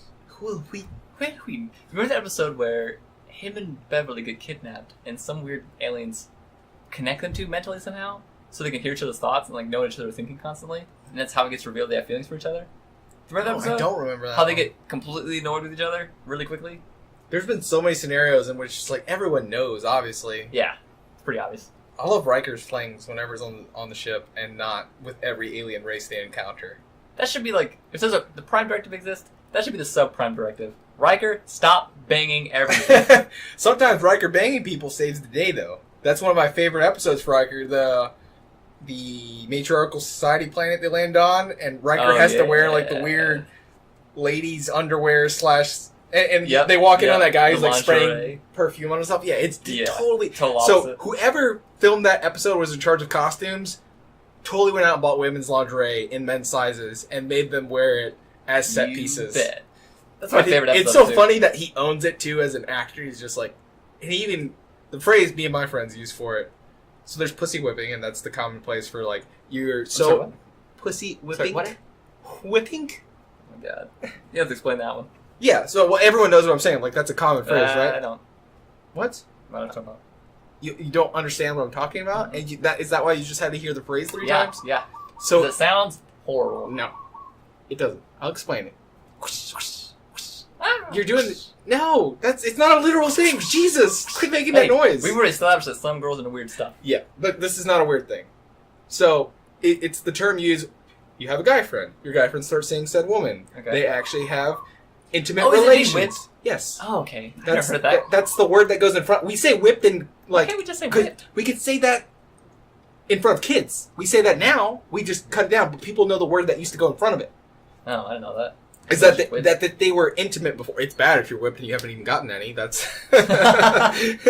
But we know that happens where someone, in Someone anticipation of being intimate with someone else, will completely either Put up with sell their anything. own morals out, do activities they normally wouldn't do. They do things out of character that if it was them alone and they weren't trying to get laid, they would never do that thing. Which, I mean, if So- you're doing that, buddy, Yeah. come on. Come on. Come on, Eileen. Come on, dude. Anyways, whenever you gender swap that, obviously that's not the phrase you would use. We don't say women are whipped. So the phrase me and my friends use for that is Used? digmatize. What? Digmatize. Digmatized? Yes. Yeah, like hypnotize, but with a male reproductive organ I feel like swaying back and in the forth. history of humankind, Yes. that can't have happened more than 10 times. Well, Riker's gotten laid at least 10 times. It's not real. He's there on my wall for a reason. I have a pop vinyl figure of Riker. It's Oh, yeah, laying yeah, down there right is, now, there is. right next to Doctor Yeah. Strange. But if they didn't know we were nerds, which come on, how do you not? Yeah. They know for sure now. Like, oh yeah, they have nerd paraphernalia laying around. It's serious. Yeah. Let's go to wood cat. That was given to me by someone who got married, and he's like, "Yeah, my wife says I can't have all this old junk, so here's a wood cat from Japan." He was actually in That Japan. was like something a wife would give. Yeah, it does. It's not something she'd be like, Yeah. get that shit out of here. He just got rid of like all his knickknacks and stuff. I have somewhere like from One Piece like a giant plushie of Chopper that he actually Who? got. It's a character for One Piece. He's the deer, I don't the know. little deer. Anyways, I got taste. you're a reindeer, I don't watch that garbage. of course. That's So nerd shit. snooty. Anyways, it's actually from Japan. It's something they Okay. got. He's like, my wife was like, get rid of these knickknacks, and that was one of the knickknacks. So I was like, it's actually from Japan. I've seen the anime. Sure, why not? We got off rails a little bit. Sure. What were we talking about? Riker and dickmatizing. That's right. And how he dickmatizing. one time saved or multiple times Multiple saves times, the day yeah. by going down that planet. And this woman is like, I won't do this. I refuse to do this. I'm pretty sure Sleeps she's with Jean, Riker. Immediately, Riker's like, I'm going to need you to do that for me. Okay, right. Okay. You've convinced me. Pretty sure that's just Gene, though. What do you Gene mean? Roddenberry. Yeah, That's probably. his doing. Definitely. That's a depiction of the time. No realistic. I don't know. I would say She's Pocahontas got dickmatized for sure. They fell in love. They're just sleeping together one time. One time. It's even implied sleeping She's together. also super young. Yeah. Well, Wonder Woman definitely got dickmatized. I mean, who couldn't? I got dickmatized. I'm straight. Who is that guy?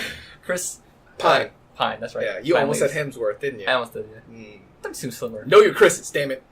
Chris Pine. It's been established we don't know first name Chris people. Pratt. Chris Hemsworth. Chris is a good name. Yeah. This is a joke. There's 4 Chris's in Hollywood. And Captain America. Chris.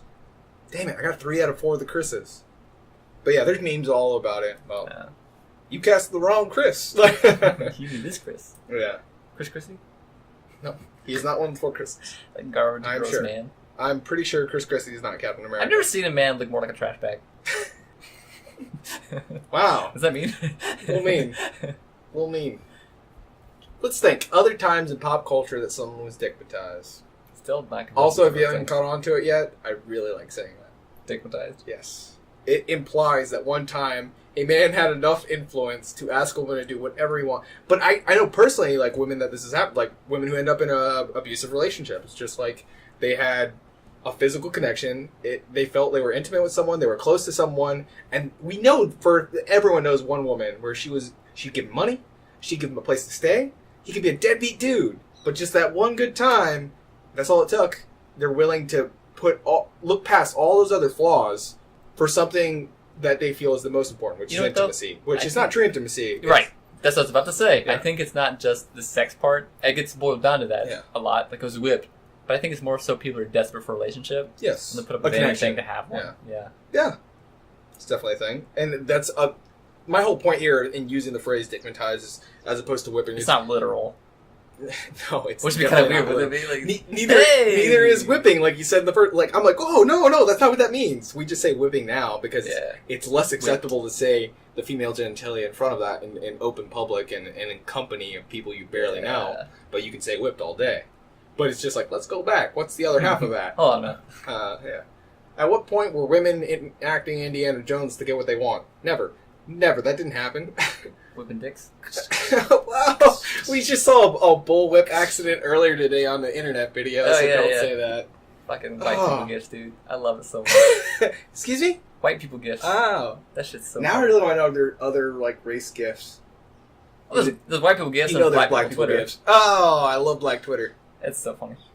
It's an amazing thing. It's one of the funniest parts of the internet to me. It's such a... I love It's it as a clever cultural funny, piece. too. It Yeah. is, yeah. As a cultural Yeah. piece, it's amazing. So is Well, white people it's gifts. observant of its own culture. Yeah. It's observant of other people's culture and how they interact. And it's not self-praising. It's like, it's got equal parts praising and self-deprecating. It's self-aware. It's very self-aware, yeah. Yeah. Yep. Whereas white people gifts, I'm pretty sure white people aren't posting those. No. God, is it so funny. No. Oh my gosh. Because I know people like that. White people So I feel just like that. if we partition parts of the internet and the races that made it, Japan, what the fuck? yeah. Black people own most of the comedy, I think, on the internet. If it comes down to black Twitter and white gifts, that is a huge portion Yeah. portion of the funny that currently exists on the internet. And then cats. I think Then cats porn. are universal. Cats are... Cats are. There are Asian people making cat videos. There's definitely white people making cat videos. I don't know how many like tough gangster guys there are in the hood or just every other like social part. I don't know how black people feel about cats. That's what I was getting at right there. I know how white people feel about cats. I don't know how black That's people. why black friends aren't fans of cats. Yeah, and I don't have any Latino friends. Like I love cats. Like that's Latino girls, yeah. But even then, like, most of the time it's dogs. the only Latino girl I know fairly well is my sister. Oh. Well, they're very small, Yeah, small... some coworkers, but I wouldn't say I know them well. Yeah. I know Yeah. of them. Do they have pets? I don't know. And thinking back, actually, the only Latino girl that I've known that had a cat or liked cats was my ex, who was trying very hard not to be Latino. Really? Yeah, Like, she really went in on being white. Like everything's like white. I'm not quote trying unquote. to be white. It just happens to come off that way. She tried to get away from like her mother and her grandmother's culture as much as possible. Like she refused to learn Spanish. Yeah. She didn't like anything Spanish. Like admittedly refused to do any of it. Quinceañera, she's like, no way, not doing it. All her friends were white. She's in like the emo goth. As someone who is second generation, and I'm in the middle, so I can kind of get that. There is a choice to assimilate, to actively assimilate. Yeah. And there is a notion to it. Not that throwing away your culture is the right move every time. Because if all of us did that simultaneously, that culture just becomes lost entirely. Yeah. Which is something that I've observed within white America. What are you gaining, and what, like, is it that great a thing to gain? I feel like white people are more likely to adopt other cultures. Not appropriation, that's not going down this right. But at least partake in other people's cultures. Because a lot of them disregard it, a huge part. Or even people who get into this weird... It's the N-word. Whoa! Wait. What? The N-word. You didn't let me finish that. Not Nazi. I know what I was going to See, that was your own notion. That could have been N-word, any N-word. Oh my god. Could have been nickel. Could have been ninja. Oh my god. Could have been Niagara. Head ninja in charge. It's still one of my favorite jokes of all time. Oh my god. It's not an N-word. What are you thinking of? It's an F-word. Fascist. Oh my god. People who go into You're so distraught. This might be right the now. dumbest moment we've had the entire time. It's okay. I can The take it all out. N-word. Fascist. Well, I think of it every time I think of Nazi because people are just like Nazi communism, which isn't true. Nazis weren't communist. They were against communism. In fact, Hitler popularly was against communism. Italy was communist at the time. Stalin was communist. How are we talking about? I was saying that white people are readily to adopt culture because I feel like The fascists?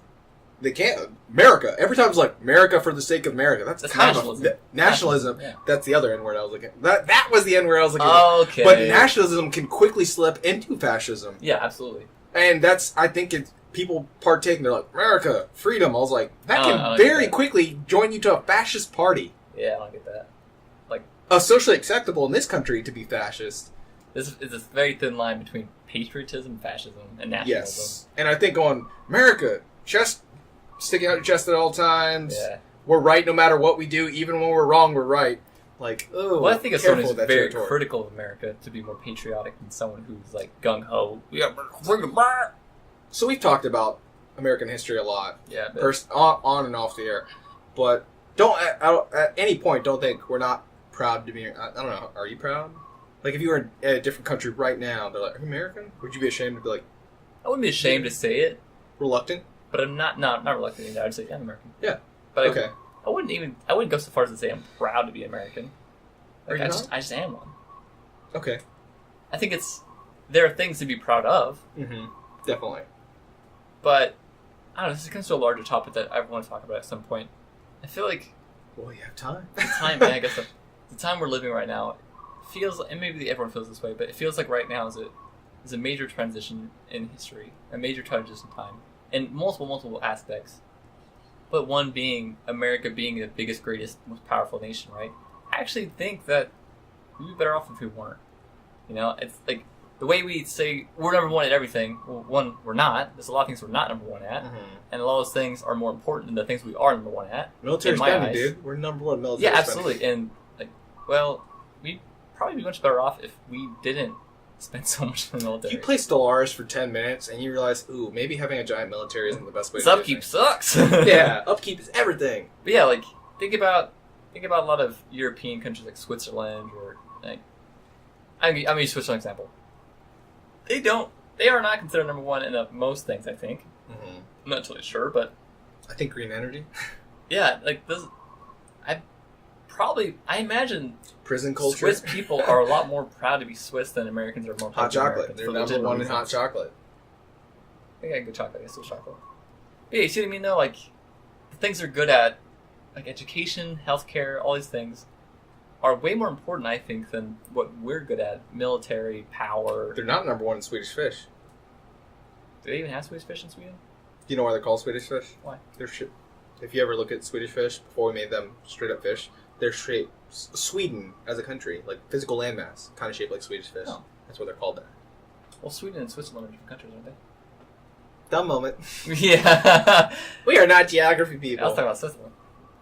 But yeah, like to me, then I'd be proud to be American if I'm more proud to be American if we let that image of we're the number one most powerful like go getters, like butt kickers. Okay, sure, but why can't we let that go to take on things that are more important right now? And why not? Like, yes. That might be partially some of your value system. We would have to canvas. It definitely is my value all of system in that America, sense. go for percentage, and if it's 51%, yeah, we're cool with being an empire and imperialistic, or by the masses. Yeah, That's what America's democracy way. is, though. Yeah. And we're number one about democracy? Question mark? Maybe. Well, even that, like, are we the best democracy in the world right now? We definitely try hard. You We're get points for effort. We're the world's tryhards. Yeah. But no, your question that's South was- Korea. Your question was, are you proud to be American? Yeah. And that's my answer. I But it could kind be. of spin off yours. I don't think we're the greatest country in the world. I think we still have the capacity to. If we got our shit together and we took that same amount of passion that we have and like, America, we took those guys and they took that same amount of effort and their goodwill behind saying that. Yeah, there's definitely goodwill there. It's coming from a good place. And they were able to forge that into constructive use for the globe, we could still be the greatest country. Yeah, like, America should be making the world a better place, not policing it, not making it what it I wants wouldn't to even be. go that far that we should be making the world a better place. I would definitely go with we should be making America a better place, number one. Why? We're part of that system. Like, you can't really be contrary to the boat you're currently standing in, right? So, Yeah. Well, I mean, Immediately. There's something about wrong with nationalism, like, trying to make it, everything better for just yourself. I don't think nationalism is wrong, per se. You have to... I don't think so either. Yeah. Like, a certain measure of national pride is important to have. That way you're just not against When your everything, but- nationalism becomes why everyone else sucks, you're starting to go down a bad path. Yeah, it should just be an awareness of what That's is pride good in about general, your right? country. You can have pride in yourself. Yeah. But whenever that pride in yourself becomes that standing measurement you have against other people, like, oh, they're not on my level, therefore they are lesser, Yeah. you yeah. can go into mistreatment easily from there. And America's better, so we have to give it the American right to be best. Well, maybe it's best for everyone if we aren't the best in some things. You know, like maybe we take Injustice? right and like let's step away from military spending. For I don't think instance, we're number one in for justice. example. Let me just put that out. No, I there, don't. We're like the last in medical care. Like I Joe. said earlier. Probably Africa's still pretty shitty to be in. Certain parts, maybe. I don't know. Yeah, well, it's a large continent. Yeah. And it's also, you account for just the difference between North and South, and the fact that you still very much have child soldiers. Like, it's Yeah. not gone, but still a thing. You still have starvation. You still have bad medical There's systems. huge problems all over the Yeah. world. Yeah. Which is another reason why I'd say we're not the worst, we're not the best either, but we still have time to turn that around. Yeah, that's good. That's good. Actually, a really good way to summarize all that. So I was trying to think, like, well, how do I say this without sounding anti-American and anti-America, but we're not an sounding okay pro-American country. either? I would stick by that right now. We're If an someone's okay like, how do you country, feel about America? Okay. Okay, this is what it is. Let's try to do better. But then you also have this notion of like what America is as a government and the American people. Very diverse. That's very true, yeah. And I don't think I'm very in touch with the American people, at least judging off of... That's hard to tell, Dude, too. we have a 'cause- podcast about our opinions that are somewhat similar to each other in a lot of things. That's very true. But we're two people, I don't know. If we were in touch with the American people, we'd probably pull a different person from a different demographic and interview them every podcast. Yeah, and how I'm really thinking about it, how much do we get to experience other Americans? We get to experience the people around locationally, like Yeah. here. You'd have to be able to move But around. everything else is through media, and everything else is through like, politics. Yeah, and media and politics are usually can be like a turned up to 11 version of that thing that it actually is. I wonder how many people are still I connected don't know. to Is the these show communities. Dallas accurate of what Texas is like? Oh, yeah. You serious? 100%. Okay. Is that literally like if I go to Dallas right now? Yeah. Okay. They shot it there. I don't know that. Those aren't actors. Those are people from Documentaries. Dallas. Okay, I'm totally kidding. But, like, I wonder how many people are still in touch with their local communities. I feel like that's not a thing anymore. But again, this comes back to, like, my complete inexperience and lack of Dog, experience. I got social media. I can personally handpick my friends or deny them. That's pseudo. That's so fake to me. That's a community. An online community is still a It community. is a community, absolutely, Yeah. but it's a community of false membership, I think. I wouldn't go that far. So many How is people- it false? It's Everyone a- signed up with their personal information. Right, but that's, like, the only accurate information you're going to get. It's certain snippets of their life, but it's still their life. The parts they in the wanna photo, show. right?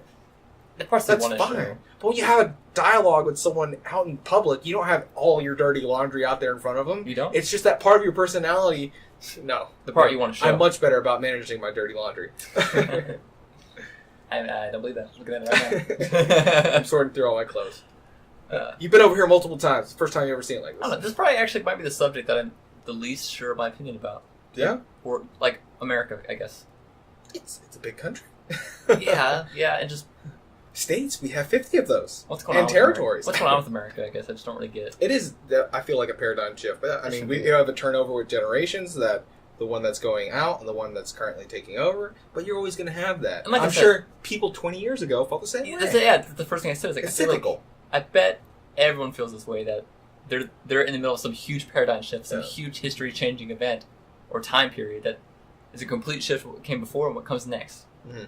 But I mean, everyone feels that way, I think. Dude, think of how every religious group probably thought, like, yeah, this is it. Yeah. Like, the Norse were like, this We're is right. the generation where Ragnarok happens. Yeah. Doesn't happen. Yeah. Meanwhile, the Christians are like, this is when Christ comes back. Doesn't happen. Hey, how do you know? Huh? How do you know? I don't know. We're still here, right? What is- God was God damn it. one of us.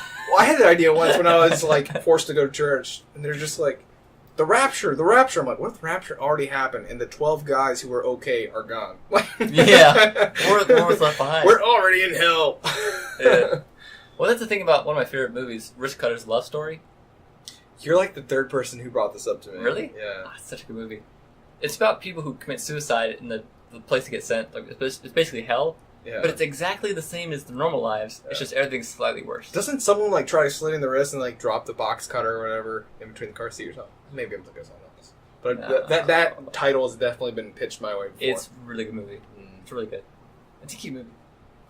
But yeah, like that's the whole thing about it. It's people It's commit cute. suicide, and it's wrist just cutters, man, they're so adorable. Rich Cutter's a love story. And the thing is, no one can smile there. It's Mm. impossible to smile. You can't really feel What if you positive try? emotion that much. Does it It's just not happen? Nothing. No one smiles. Everything's just gloomy. That's how I feel at work. Work is like hell for suicide people. But it's specifically this movie, so not that bad. Just normal life, but slightly worse. I think all work is like that, actually. Yeah. What would people consider work? Well, different between a job and something you... A job, yeah. A job. A job. That word's got weight. Get a with it. job, yeah, bum. Mr. J. Don't we just put on a job helmet and just get in a job cannon and shoot over job land where job rain from jobbies all the time? What's that from? It's Always Sunny, where Charlie's like, "Oh, just get a job, just get a job." Yeah. He uses that bit for like similar thing, wherever he has like huge distress and something very contrary, where it's, Charlie, God, why don't you just go to the doctor? I think it's like when he breaks his leg and he has a cast or whatever. He's like, do I just look like a rich person to you? Just go see a doctor. Oh man, I guess this is the first time this has happened on the podcast, but I think this is the first time that I don't have an answer to these questions. I think I'm just too young and too inexperienced to have an answer to this. Dude, we're way too young for most of the things we. I mean, talk absolutely, about. but this is the first time I'll admit that I have no idea. Most of the time I make some shit up, Yeah. but this, I don't know. Maybe it's just right now, my mood right now. Mm-hmm. I just can't get in touch with what I think is my answer to the question. I'm usually pretty good about that. And podcast. Yeah. I'm out of it. Turn it off. No, I'm definitely not out of it, but I don't know. It's too complex of a question to answer in one like quick thing, you know? Yeah, I was a little surprised that when I asked you, what anime made you cry first, you had more of a immediate response versus this, like, it was a roundabout way of saying, I can't answer that for you. That's pretty shitty of me. Oh, I've That's thought fair. more about how I've not cried about anime than I Yeah. have about the goddamn country Yeah. that I live in. Well, it's one of those things that it is difficult. I think that's why a lot of people don't have answers for how to correctly run this country. Because it's so convoluted, so many factors. And if you sit down and try to think about it, you can spend all this time and effort and walk away with nothing. Fucking nothing. It's just as complicated as when you sat down and started to think about it. Yeah, very true. You walk away with nothing. So And why even if you have the right answer, and you know for sure, you have data, you have facts, and you're just a single person who spent all this time in a basement like a crazy person figuring out how to fix this, try campaigning and telling other people that you have the right answer, you have all this data and facts and ways to prove it. Well, it comes out like you don't You know have what the that's money. called? Fucking YouTube. Yeah, you know, what we're doing now. You don't have the money or the resources to even get your message out, really. I mean, there's resources now to get messages out, but I What mean, do you do? How do we know that Run for there's, fucking president? there's probably like 100 channels on YouTube right now that their whole thing they do every day is they think about the answer to these questions Mhm. and they put the answer out. These are my answers. And it could be the perfect dance that solves all the problems we're experiencing. It's just lost in the noise. And on this podcast, you'll get none of those. No, yeah, this is not that channel. Keep looking. This is us saying, I don't fucking know. And just like before, when we had our conversation that we won't fully flesh out, currency and how it drives you crazy. Currency's stupid. It's not Currency's stupid. dumb. It's essential. It's essential. What are you gonna do? Not count everything and go It's- back to the barter system? It's a mass agreement on a delusion. It doesn't make any sense. It's not a delusion. It's very clear It's not real. and concise. No, it's not fucking It's not real, real. dude. How else do you quantify? Numbers aren't real. They're kind of real, but it's the thing we use to describe things we observe, things we see, and how we can keep track of who owes who. But is a number, like, is 6 a thing? Is 6 a thing in this world? Can you go and pick up 6? No, 6 of what? It's a construct. It is literally a social construct that we use to have qualitative data, or quantitative data. You know what I think drives me crazy about it? It's the fact that it is a social construct that's treated as if it's a permanent, perfect thing. Well, we have to treat it like that. Otherwise, the concept of debt can't exist. And everyone has this negative notion of debt is always bad. No. Sometimes debt is you do a kind act for someone. If you want to talk about karma, is kind of like a debt system, really. It's a moral debt system, but it's you owing a higher power or some greater power, in the universe in a way, being owed or owing it. And however you look at it, it could be positive, it could be negative. It could be justice, it could be restitution, it could be someone getting their just desserts, or someone getting the accolade that they well deserve. Like, if you want to talk about who owes who, everyone that was affected by, say, a really good Dalai Lama, or a really good, like Mother Teresa, people are indebted to her, and that's fine. That's an okay thing. Why? She went out of her way, she helped a lot of people, and that should be recognized. Can you put an actual, like, physical dollar amount on that? Probably fucking not. People feel, though, like, infinitely. Like, how? I'm sure if you interview them, someone who saved your life, how much do you owe that person? And they're like, I owe them my life. Like, Tree pity. tree fitty. But that's the whole thing, is otherwise we have these vague answers on just, like, how much? Oh, I don't know, all of it. Like, Yeah, so it's not real. And the people, well, you can't put a number, you can't put a value on life like that. Okay, no, you can't. you But can't. you also can't for anything else. You can't. Not true. All the thing is we're agreeing on it. Someone said a value, we're agreeing to it. Yes. If someone said a value for life and we all agree to it, something that everyone says is impossible, you can put a value on life. Now someone has, and if everyone agrees You to can it, do. it's Good and evil. established. That's also a social Well, construct. good and evil's not where real we- either. Exactly, it's a social construct. What's good now? No, you're saying, like, if we all put a value on life, we kind of agree on it. It's just like, I that's guess. the thing now. Yeah, Yeah.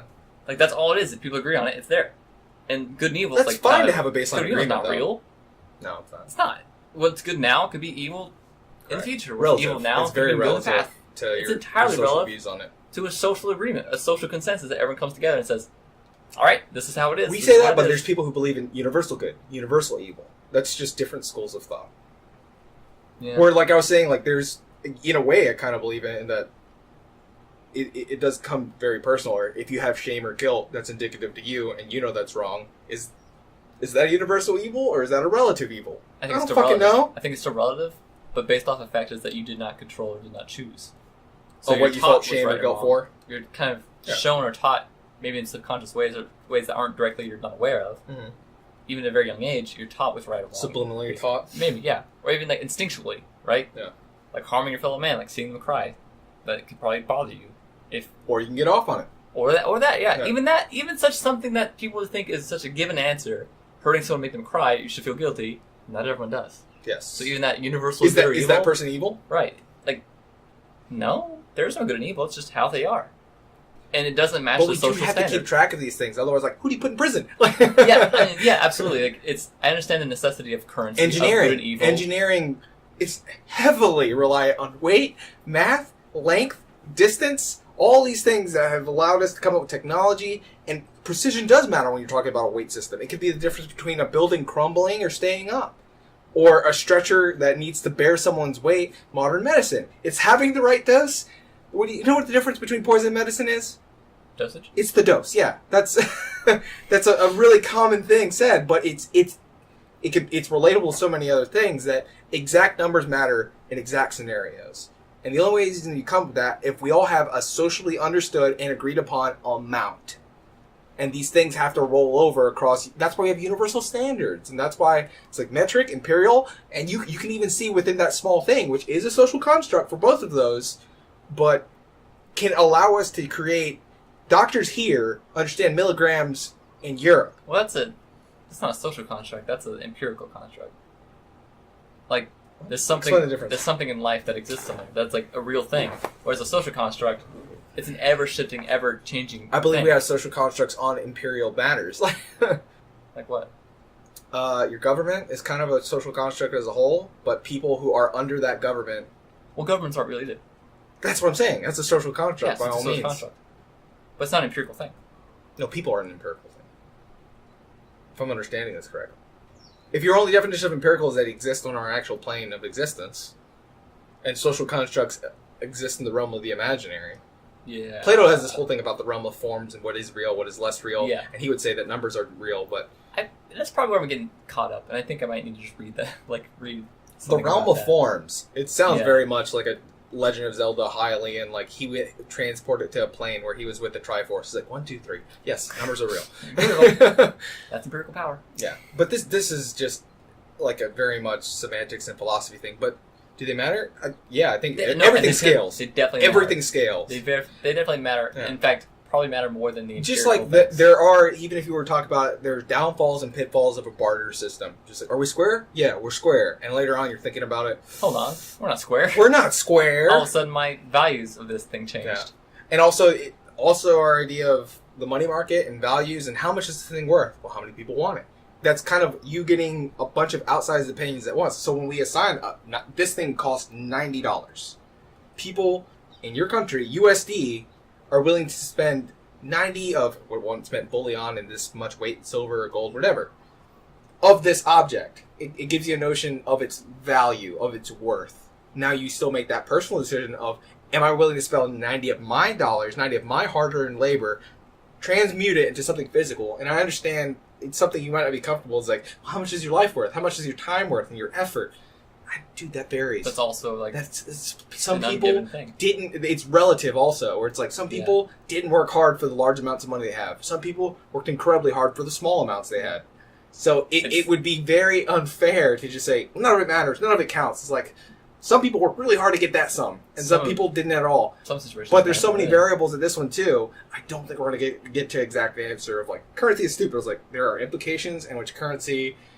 It's not a perfect system. No, it's not. And I get that. But the whole thing necessary. is, it's one of those things where if you don't come up with a better answer, It's the best you're just answer we whining. got. Yeah, it's that's the all it best. is. Yeah, That's all I'm doing. I'm just Yeah. whining because I think I've just hit the age yeah. where sudden realizations dawn on me. Like You're like, oh, communism's looking Oh a my little God. appealing. countries, like government's not real, money's not real, currency's not real, nothing's real. Yeah, Like none of that are some real things. boobs are fake. Ah! Ah! Well, that was a lie. No, I think I am just at that like idealistic age. Okay. That's all it is, really.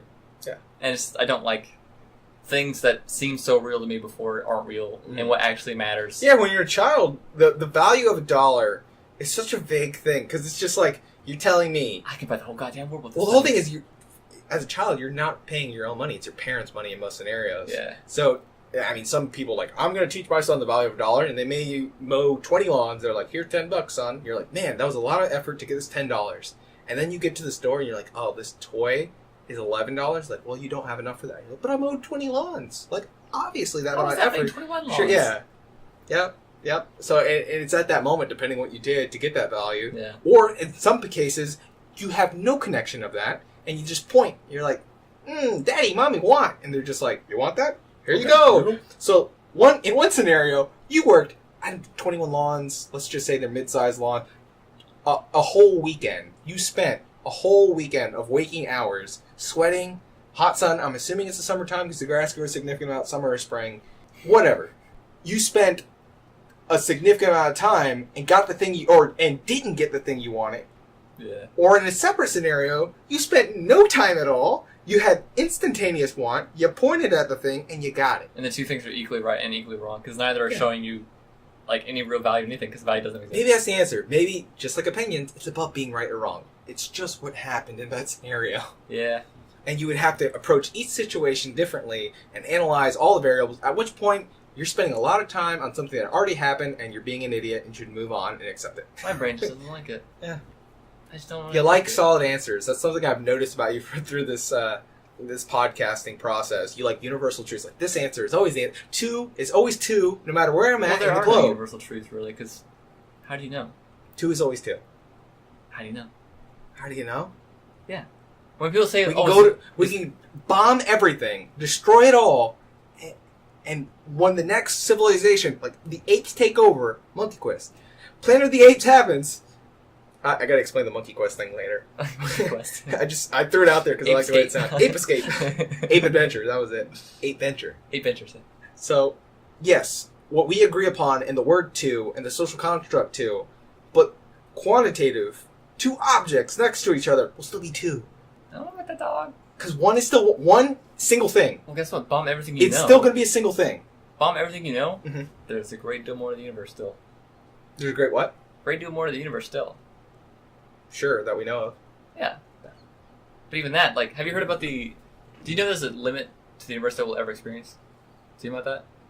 There's more Well, to the it's universe. always expanding, but light is behind of what's always expanding. So what happens is, because light is traveling, not through medium, but it travels, it's a thing, and space is expanding below that, basically. Imagine the road I listen to on. Modest Mouse Third Planet. I know everything about the universe. You're a physics expert now. But, like, imagine on a road, and the road's getting longer and longer, but the longer it goes on, the faster it's going. Mm-hmm. So eventually, you're going to reach... Are you talking about the universe or light? Because light has a consistent speed for the most Light part. has a consistent speed. Yeah. The universe does not. Correct. The universe technically expands... Maybe. From what we know. The universe technically expands faster than light. Yeah. Because it's not a medium, it's not an object. Well, I heard recently someone's like, it also contracts at the center infinitely. I'm like, what? Yeah, so that's the thing. It's a road that does not follow any laws of the universe because it is the universe. Yeah. It doesn't follow the constraints that are inside of it because it is the container. Well, here's another example someone's like explained to me. They're like, imagine... Hold on, let me finish that before I forget. Continue. I'm going to forget how it goes. My bad. That means that even if humankind succeeds at traveling at the speed of light, which is, in all purposes, instantaneous travel because time no longer affects you the same way, that means that you will never catch up. Because there's a portion of the universe that is already traveling faster than the speed of light. Yeah. So Is that the event horizon? no, that's not even close. No. Okay. But that means there's a cosmic barrier that humankind will never be capable of passing, and the scope of the universe compared to that, it's like being trapped in a minuscule bubble, where even meeting the max current, as we know it, capacity of humankind, the maximum potential speed, you will never surpass that barrier. Yeah, that's fine. There's more to it than we could ever possibly experience, and yet people think there's Dude, we suck at universal managing truth. this tiny, tiny speck. I don't give a shit about everything that's out there. No, I know. I get you. But that's my argument against universal anything. It's like we will never even experience a tiny portion of the entire universe with full capabilities that we know of now. I don't Admittedly, think that matters. that we know of now. It doesn't, no. Because if you think of anything on that scale, nothing matters. Look, because then my argument for this is why social constructs matter infinitely more. Why? You're not going to observe the whole fucking universe. You do, however, have a chance to observe most of society. In fact, you have to participate in it. Yeah. You're not going to participate in most of the universe. But all of us collectively doing our own thing makes up all of society. Yeah. So pull your fucking goddamn weight. Help us fix the thing we can't affect. God damn, participate with the currency you don't believe in. Just pay your bills. In a way, you have to. I mean, Yeah, you're going to. That's part of the social construct. You're bound to social constructs. Yeah. You could never, like, one person, I don't think, could destroy and recreate the universe. If he could, we call that guy God. However, and that's heavily contested. We're not going to get into that today. By the way, What? The event horizon Mhm. is when space Is and that time. black hole? Is that just black hole? It's used for black holes, but Okay. it's the moment and space. It's the space and time where space and time flip. Yeah. If that makes sense. Yeah. Which it should make sense. I saw 'cause it Space doesn't make Dandy. sense. I also understand. No. But yeah, no, people... Actually, we should do an episode all about black holes because I fucking love black holes. Can we only watch Carl Sagan for, like, a month before we do that? Yeah, sure. Okay. It might help you understand. Sweet. 'Cause that's what I do with my free time. I'm watching Neil deGrasse Tyson. I'm going to go ahead and throw it out there. You can Cosmos watch Carl is good. Sagan? Cosmos is I good. don't know. New Cosmos. Anyways, it is feasible that if one person fucked up bad enough, and in a myriad of ways, like say one dude in a room, engineers, we have science fiction about this shit all the time, engineers a biochemical weapon that would rapidly spread across the planet, killing most things, if not all things, all observable things, or cognizant things, they would have ended our social life, our whole or nuclear catastrophe, doomsday clock, boom, clicks Yeah. to dawn, everything dies. That's not that difficult to accomplish. imagine or accomplish, really. If you Yeah. think about it, like if someone really had it in their We've mind. been rather close to it With- quite a few times. Yeah, exactly, because it's almost, I don't know about the biological weapon thing, but just the doomsday clock. It was something that we created a social construct to measure it. We're just like, we are this close to us losing our shit. We made Fallout. We were like, here's a hypothetical scenario if we'd lost. And even that, it's created with the hopeful thought Dr. that Strangelove. anything still Yeah. exists. Yeah, so it's something very imaginable, and very doable. Yes, and I always think about when stuff like this comes up, a doomsday thing, or like, Mhm. what if no life existed? What if all life was killed?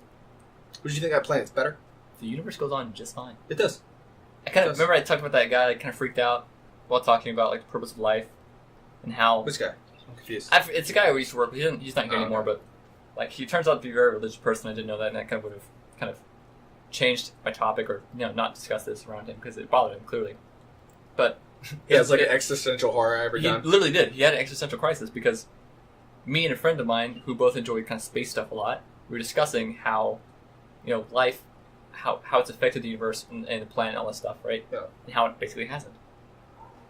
And we talked about how, well, he's like he was talking about space stuff, and he turned and said, "What do you think the purpose of life is?"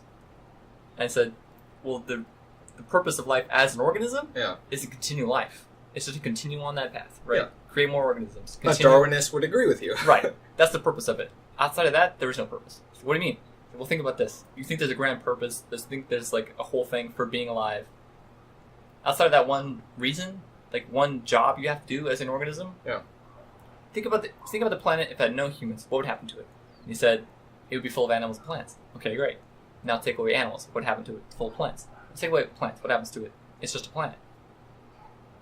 And what else is in the universe? Planets. Yeah. So the planet goes on just fine without any of us. Yes. Or anything. Yeah.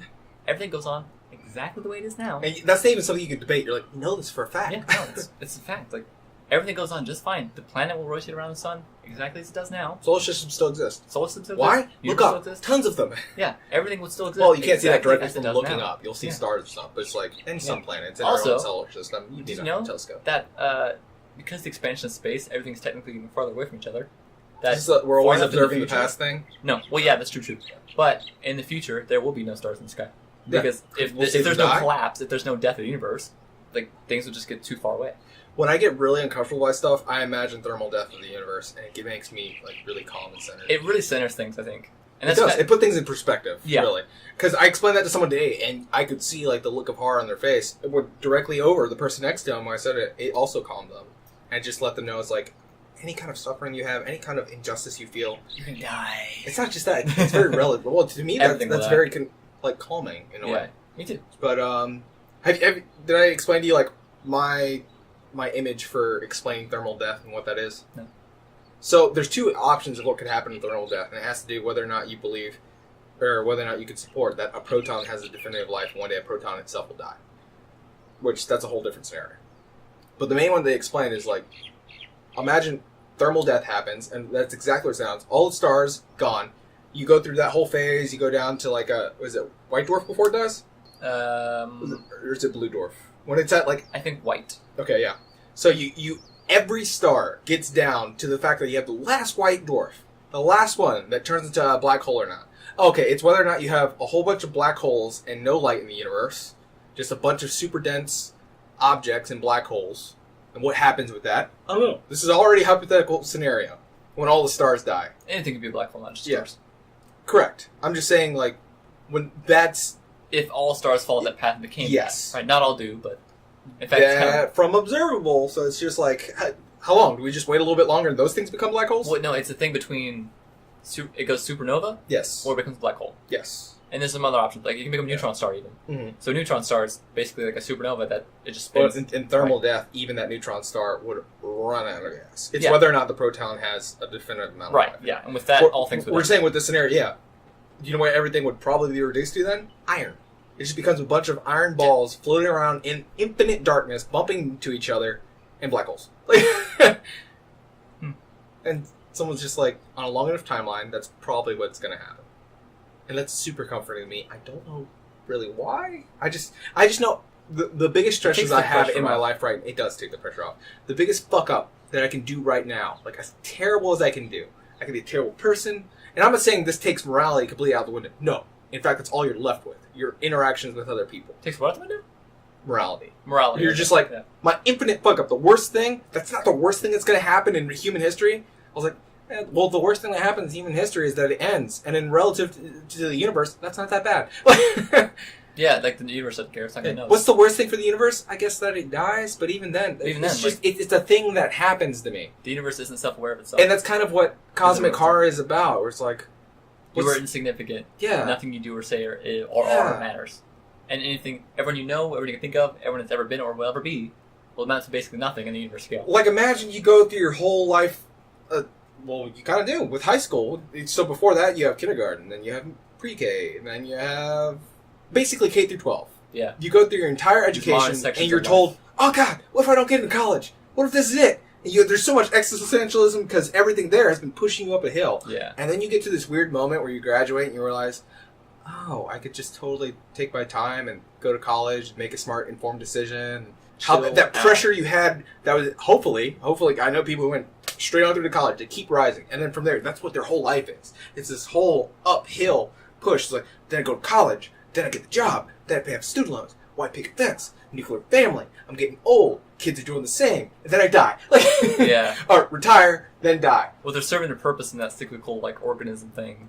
But these are the same people that when you have conversation with them, they realize their whole life was an uphill battle, and they're just drained. Yeah. Meanwhile, we know this one person who hit fucking Zen early, like, was one bastard in high school. You're like, that guy had it figured out. He's like, hey, take your time. It's that Matthew McConaughey, like, all right mentality that it's going to be okay.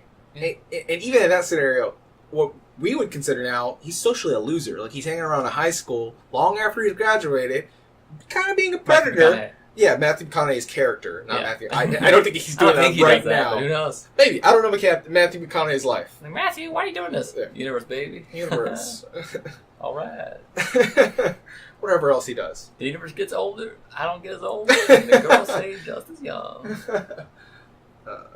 Matthew, you do understand age is still a thing, and these girls are getting older. Right. Okay, social construct, sure. Yeah. You're still going to jail. It's illegal. Social construct, albeit as it may. That's all relative, babe. It's all relative.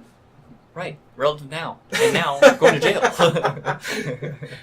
It cuts to him getting slammed against a car door of a cop car. Long story short, all these reasons are why I'm taking a mental sabbatical. And that's why you should listen to our podcast, because nothing else matters. Nothing matters. All that matters is your time and your limited amount and where you use it for. So we would like to apologize For wasting it. For wasting. How many hours are we up to? Fuck, who knows, dude? This. All right. So from what we've posted, that's like this by far is the most 12, 14 hours that we've recorded. Yeah. But how many? We always count it cumulatively on how many times have people viewed our videos. Yes. As a peek into the background, like behind the scenes, when we talk about the success of this or we not. do not talk about our viewer amounts. We don't talk about subscribers. We don't talk about really comments or anything like that. Although we're interested in comments, that'd be cool to have. But to have one that's not spam. Yeah, one that's not spam. The only thing we care about is to see what other people think as well. But the way we're like trying to measuring, I guess. Yeah. Like the way we're quantifying this is by how many hours of the human existence is being wasted listening to this. Why? It makes us giggle like children. It's fucking hilarious to me, especially considering everything we just said with the universe. Like, nothing is more important than your time because it's so limited. You're gonna die. Like, you're gonna die. Like, nothing's more important than every minute. Dude, this is a real low point for anyone who's listening right now. I know. They're like, what am I doing? Oh man, these guys are so right. God, turn it off. Or it's the other way. I hope they're completely contrary to what they're saying. No, my life matters. I'm like, yeah. Look, man. Great. I hope you go with that charge. I hope you believe it, and I hope one day I'm totally proven wrong. I hope that doesn't change, and I hope I can get on the same boat you're on. Yeah. Because I'm on the universe's massive life is insignificant. Yeah. Yeah. Optimistic people piss me off. Why? I really envy them. Well, it's like this probably sounds like not narcissistic but pompous or something wrong. I think. But this is the whole thing about me taking. I mean, I'm joking mostly, but not really. When at work, I keep saying I'm taking a mental sabbatical because in the back of my mind, I'm aware of this whole thing. I'm aware of, and that's why these social constructs like currency and government and all this stuff. It bothers me because I know it doesn't matter because in the grand scheme, nothing really matters because the universe is going to end. Like, it's always spiral down that black hole. Right, and that's always in the back of my mind. Actually, black hole would be a good way to get out of the universe.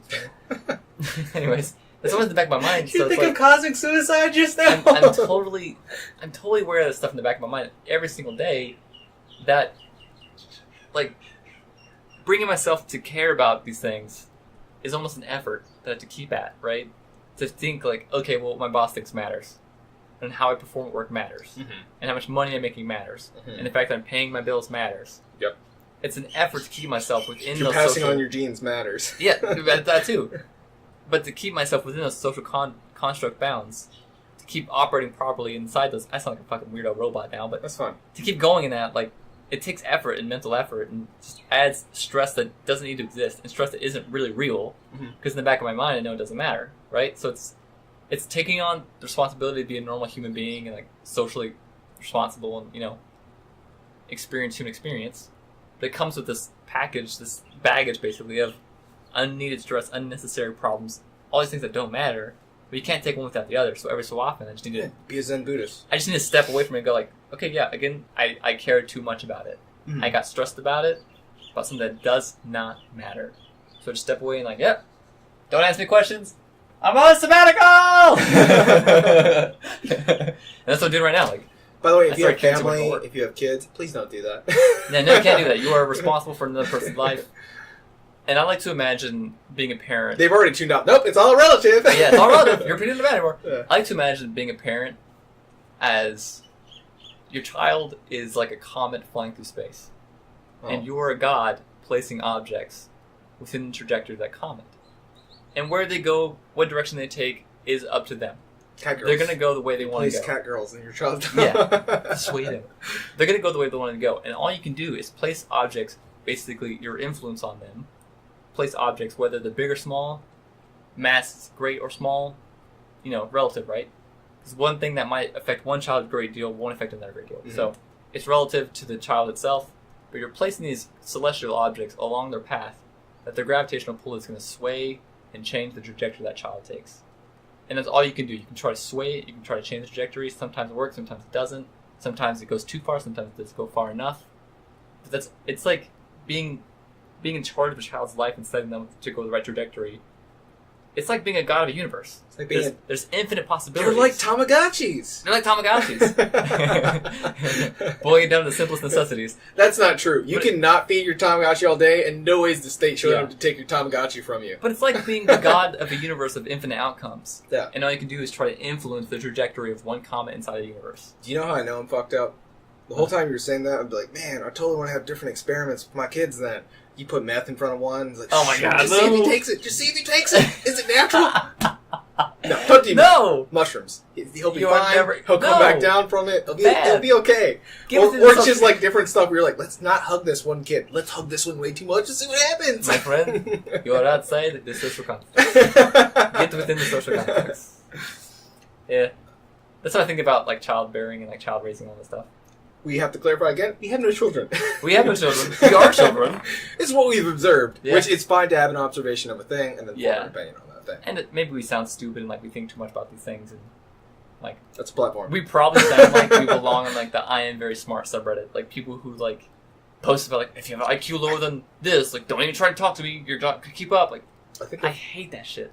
you can hate it all day, dude, but they're on the internet in a private corner that's Right. already done. They're in the best place for that, if I you know. ask me. I know. I guess I'm just They're not doing subconscious. that in a public, like, they're not in Starbucks and be like, this is why you're all lesser than me. Hopefully They'll not. do that. They'll do that. I don't know, we're Generalizing. this is a hypothetical scenario already. Yeah. But I'm just saying, if you're on the internet, like, that's what the internet's for. Whatever the fuck you want it to be. Yeah. It's the imaginary space we allocated for you to do that. Yeah, and like that's the thing. You can show whatever side you want to show. So why are you showing that piece of shit side on the internet? Why Maybe can't they you don't try? consider you consider it a piece of shit. They That's just true, consider it yeah. them. You They just think call they're showing them, a or good what they part. consider part of their personality. Good point. Shit. Good point. Which they can do the same for our podcast, my which opinion. they probably do, very which is much why my we opinion. have 4 viewers now. Damn it, we're shit. It's just somebody. Yeah, that's a good point. I don't know. And I'm probably Somebody sound else, we're the shit. I probably sound like the biggest idiot because I'm having these like idealistic. No, an problems idiot of wouldn't question understanding. these things, man. I think that's the line. I think I'm in the middle of it. Yeah. The middle of the idiocy scale there. I'm not such an idiot that I don't think about this thing and question things, but I'm not smart enough to like understand this is how it is and just deal with it and go forward. I don't think it's I'm an in that middle indication of ground, or intelligence, just like where you figure the things out. Because some of the best people I know have really good questions, and that's how I know they're smart. They don't have all the answers. Yeah. Do you know what we call that person who has all the answers? A liar. Yeah. And it's one thing to... Some things are just bigger than us, and you can spend your whole life thinking about it, whittling away, trying to get down to the core, the essence of what it is. I know, because philosophers do this all the time. And then the next guy will sit by, read his work, and I'm like, I'll tell you why this guy's an asshole. Because the social constructs, like which Mac's we operate example. changed. Yeah, like Mac's example, and also the data set that you have, and it's like, we know you are always starting off someone else's work in this timeline. Or Mac goes through history and Always Sunny, and he's just like, Galileo, a huge bitch. And he just goes down the pecking order. About how they're wrong, things they're wrong about. Galileo got built upon by Isaac Newton. Yeah. And Isaac Newton gets torn apart by Einstein. And someone will eventually, Stephen Hawking comes by and makes Einstein, or depending who you believe, Yeah. it's like, okay, relativity is cool and all, but that only really works when you're calculating stuff around the speed of light. Multiple It's ways. like, you scale that down, like, there were people who thought Einstein ruined Newtonian physics. That's not true. We still use Newtonian physics. It's just like, it's a tool that when you're messing with things within this realm, gives you the correct answer. It's a tool for measurement. Yes. To make something that shouldn't have... A hammer's great. Really. A hammer's not great for everything. Yeah. It could be the correct tool for what you're currently doing. Assembling a baby crib could be great. Massaging a baby? Not great. What? Oh, a hammer. I thought you were saying, like, only build cradles for babies. Don't touch them. Don't give them any care. Just give them Hey, leave man. alone. Right tool. Also, are you that kid's parent? Probably shouldn't touch Don't him. touch that baby. Don't touch that baby. Are you that kid's sitter? Might be okay. Did you get parents' permission? Get some Obviously, kids. you're the sitter. Yeah. Are you the sitter visiting after hours? What the fuck are you doing there? Go home. We made a major mistake.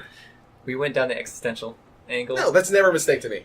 It's never a mistake. But it's like you mentioned, like, these things that you can talk about and think about for forever and never... You will still get your answer. answer. Yeah, Is I it the guess right so. answer? I don't fucking know. There's no right answer.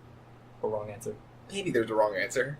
If you're true to Like, someone else's if answer. not, you end up with that weird, like, there are no wrong answers, kids. Now, what's the answer to problem 4? 6. No, it's 7, you idiot. Like, That's empirical stuff. contextual. Yeah. Once again, it's contextual. Are we talking about qualitative Damn it, things? Jimmy! Maybe in a different universe that makes resolve this one! Give it the social constructs, Jimmy! God damn it, Jimmy! Ugh. Good point. Yeah. It's all Yeah. relative. Fuck this podcast. That's what everyone who's already stopped listening said a long time ago. God. This whole thing about me being annoyed about currency and social constructs is such a bigger problem than that. Okay. Or it's like I can't just accept everything. So we're at 2+. And I really have to explain my whole monkey quest comment. Okay, go ahead. Before we get to wrapping I'm just things gonna up. wrap myself in this. Alright, just wrap yourself up neatly. I don't care what you do. Get it all in one relative area and package that and get that ready for the outro. Don't say relative, it'll trigger me. God damn I'm it. kidding. Anyways, I saw the new Planet of the Apes movie, Mhm. War for Planet of the Apes. I liked it for multiple reasons. I'm a fan of the genre. I guess my dad was a fan of the original movies and he passed that on to me. It's really cool for me to think about it, and it's been a platform that people think about race. People think about how we treat different classes, and it has to do with relative evil, like a lot of what this podcast today has been about. And good and bad, it could be bad for one group, great for another group. It's all on how you look at things, and trying to do the best good for the people who directly affect you, like your tribe. It could be the human, it could be the animal in this sake. And that we're all just doing things cumulatively that could be good or bad. But also, I think monkey is one of those words that you can use as an adjective to join on to nouns, and it makes them sound cooler. There's tons of words like this. Like Nazi. Doesn't make it cooler. It can make anything sound Monkey evil. Nazi? No. I'm saying using Nazi as an adjective to describe anything. Like, Amen. watch. Painting? Nazi painting. Like, you're like, oh god, is that a terrible depiction of evil now? Like, just because of our social context of what that has attached to, or personal context even, where you could be like, podcast? Nazi podcast. I'll give Everything you- is worse once you add Nazi in front of it, unless you're a Nazi. Yeah, I'll give you, it's more attention grabbing for sure. Yeah, or you could just be like, monkey. Nazi monkey. Nazi monkey, exactly. You're like, God, you imagine that monkey in uniform? You imagine him doing... The boots! You imagine, there's imagery that goes with it. There's so much that goes with it. Oh my god. Of using an entire group or object to describe another object. Right. Another one, blood. Like, if you want to make anything edgy, put blood in front of it. Statue, blood statue. Metal does it all the time, Born? for sure. Bloodborne. You want it edgy? Just add blood in front of it. Bloodborne supremacy. Hat, blood hat. Well, now I'm thinking gay now. I'll wipe Dude, you can add gay to anything, and it totally changes it. Gay blood.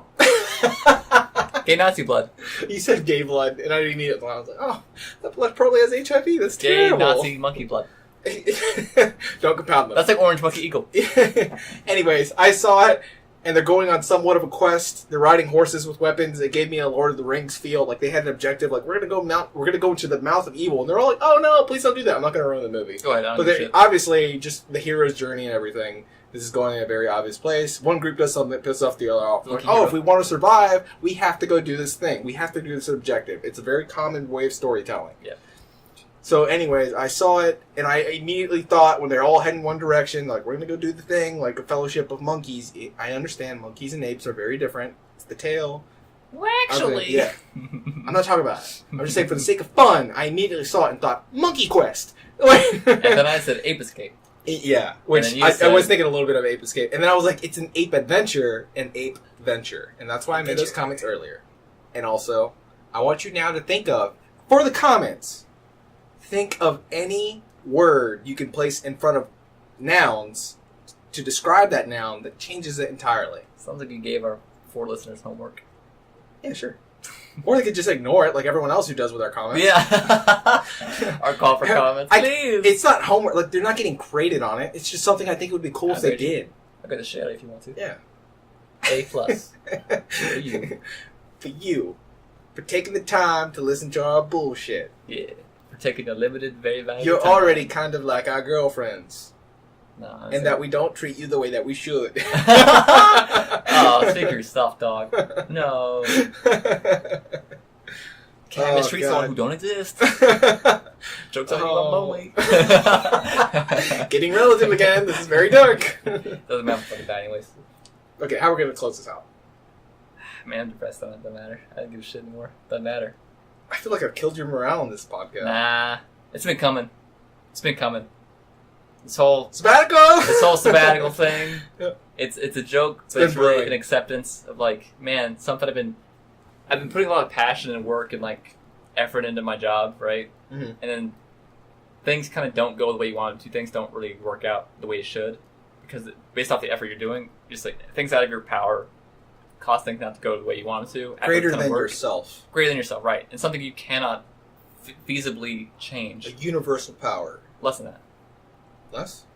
I've already established the A universe solar is bigger. system power. Way less than that. Let's go down. A But things that- planetary power. Right, things outside your power have not met the effort you You put into it, specific asshole. and you just get kind of burnt out. You know, Mhm. that's where I'm at right now. Just burnt out. Of putting effort towards this thing to change Yeah, this thing, and and- nothing happens. And I know my burnout. It's moving a mountain, dude. Yeah, really, it is. Like, you could a Mason can spend his whole life chipping away at this mountain, building things out of it, making a livelihood, generations even, on this one mountain. And then he can, like, look at everything he done, and he can see, like, man, my family's been doing this for a long time, and then you see the rest of the mountain, and you're like, fuck. Yeah, If your goal was getting rid of the mountain, good luck. yeah. Well, I mean, my thing though is the only reason I am getting burnt out is because I made the mistake of letting myself get too invested in something and put too much into it without the awareness that I let myself set up an expectation on something else other than myself, right? The expectation should be I'm working and putting in the passion and the care into a job to the level that I'm happy with myself for putting in. Mhm. I made the mistake of that not being the expectation, but the expectation being a reflection of that on the other side. And as soon as something leaves your body, A direct translation of Exactly. this much effort will Exactly. yield this. It's not chemistry, dude. and that's and it comes out. It's like my whole thing about value systems and currency, like Yeah. and time, this whole thing. the amount of effort you spend. It's all wrapped up, right? Could, but at the same upside of that, the way that system works, you could spend not enough, or you could be not trying. Like, you could be in this whole sabbatical thing and be doing the bare minimum of what it takes to still be at that job, and it could go great. Yeah, it's the thing. Yeah, and it's Isn't that also like alleviating? It should alleviate some of the pressure that no matter what you do in the universe, it's still going to die a Yeah. thermal death one that's what's day. going on. That's what's going on right now. It's just the other side of the coin where I let myself try too hard and care too much, Mhm. and expecting a reflection of that on the other side. Yeah. Like the setup of that expectation is where I went wrong, and now I'm paying for it by being disappointed in the outcomes. So the other side of that coin is If the worst thing you ever have to pay for your failure in life is disappointment, I feel like you got out of no, hand. yeah, I'm pretty yeah. I'm like, oh, existentialism shit. Oh, it's just dumb. It's just To really reference back to one of our older podcasts, remember that time someone tried being a thief professionally and lost a hand in Saudi Arabia in your mind? dumb. Yeah, That went way worse. that's a consequence. Me being disappointed in the outcomes of my effort is not that big of a consequence. I understand. It's just even small things. If that's the biggest problem you're dealing with, that's still a good sized problem. Use that relative as the upswing. It's man. relative, yeah, it's relative, Yes. right? The same way I don't understand people are mad at babies for crying, because whatever they're crying about is probably the worst version of that experience they've ever experienced. Dude, I told you. And so it makes goddamn perfect sense of crying. Well, that's how I feel when people whine to me now. I really do. And it's something that I've had to learn to step back and understand. I was thinking about when I was editing how we were saying you could have a different 12 years of your life for the first 12 years of your life as someone in the same household as you. It could be a sibling. And so many times in our lives we get to this point where we wonder, God, why is this person complaining about this right now? Yeah. It's such a trivial thing. But Trivial to you. it is, not only could it be trivial to you, but it could legitimately be, like, even when someone has been sheltered or relatively sheltered their whole life, and you think like child soldiers, famine, people who died in early life, an unjust murder, that could be the worst thing they are currently dealing with so far. It's not saying that worse things aren't going to happen later, and it's not saying those things will be more or less important when they do happen.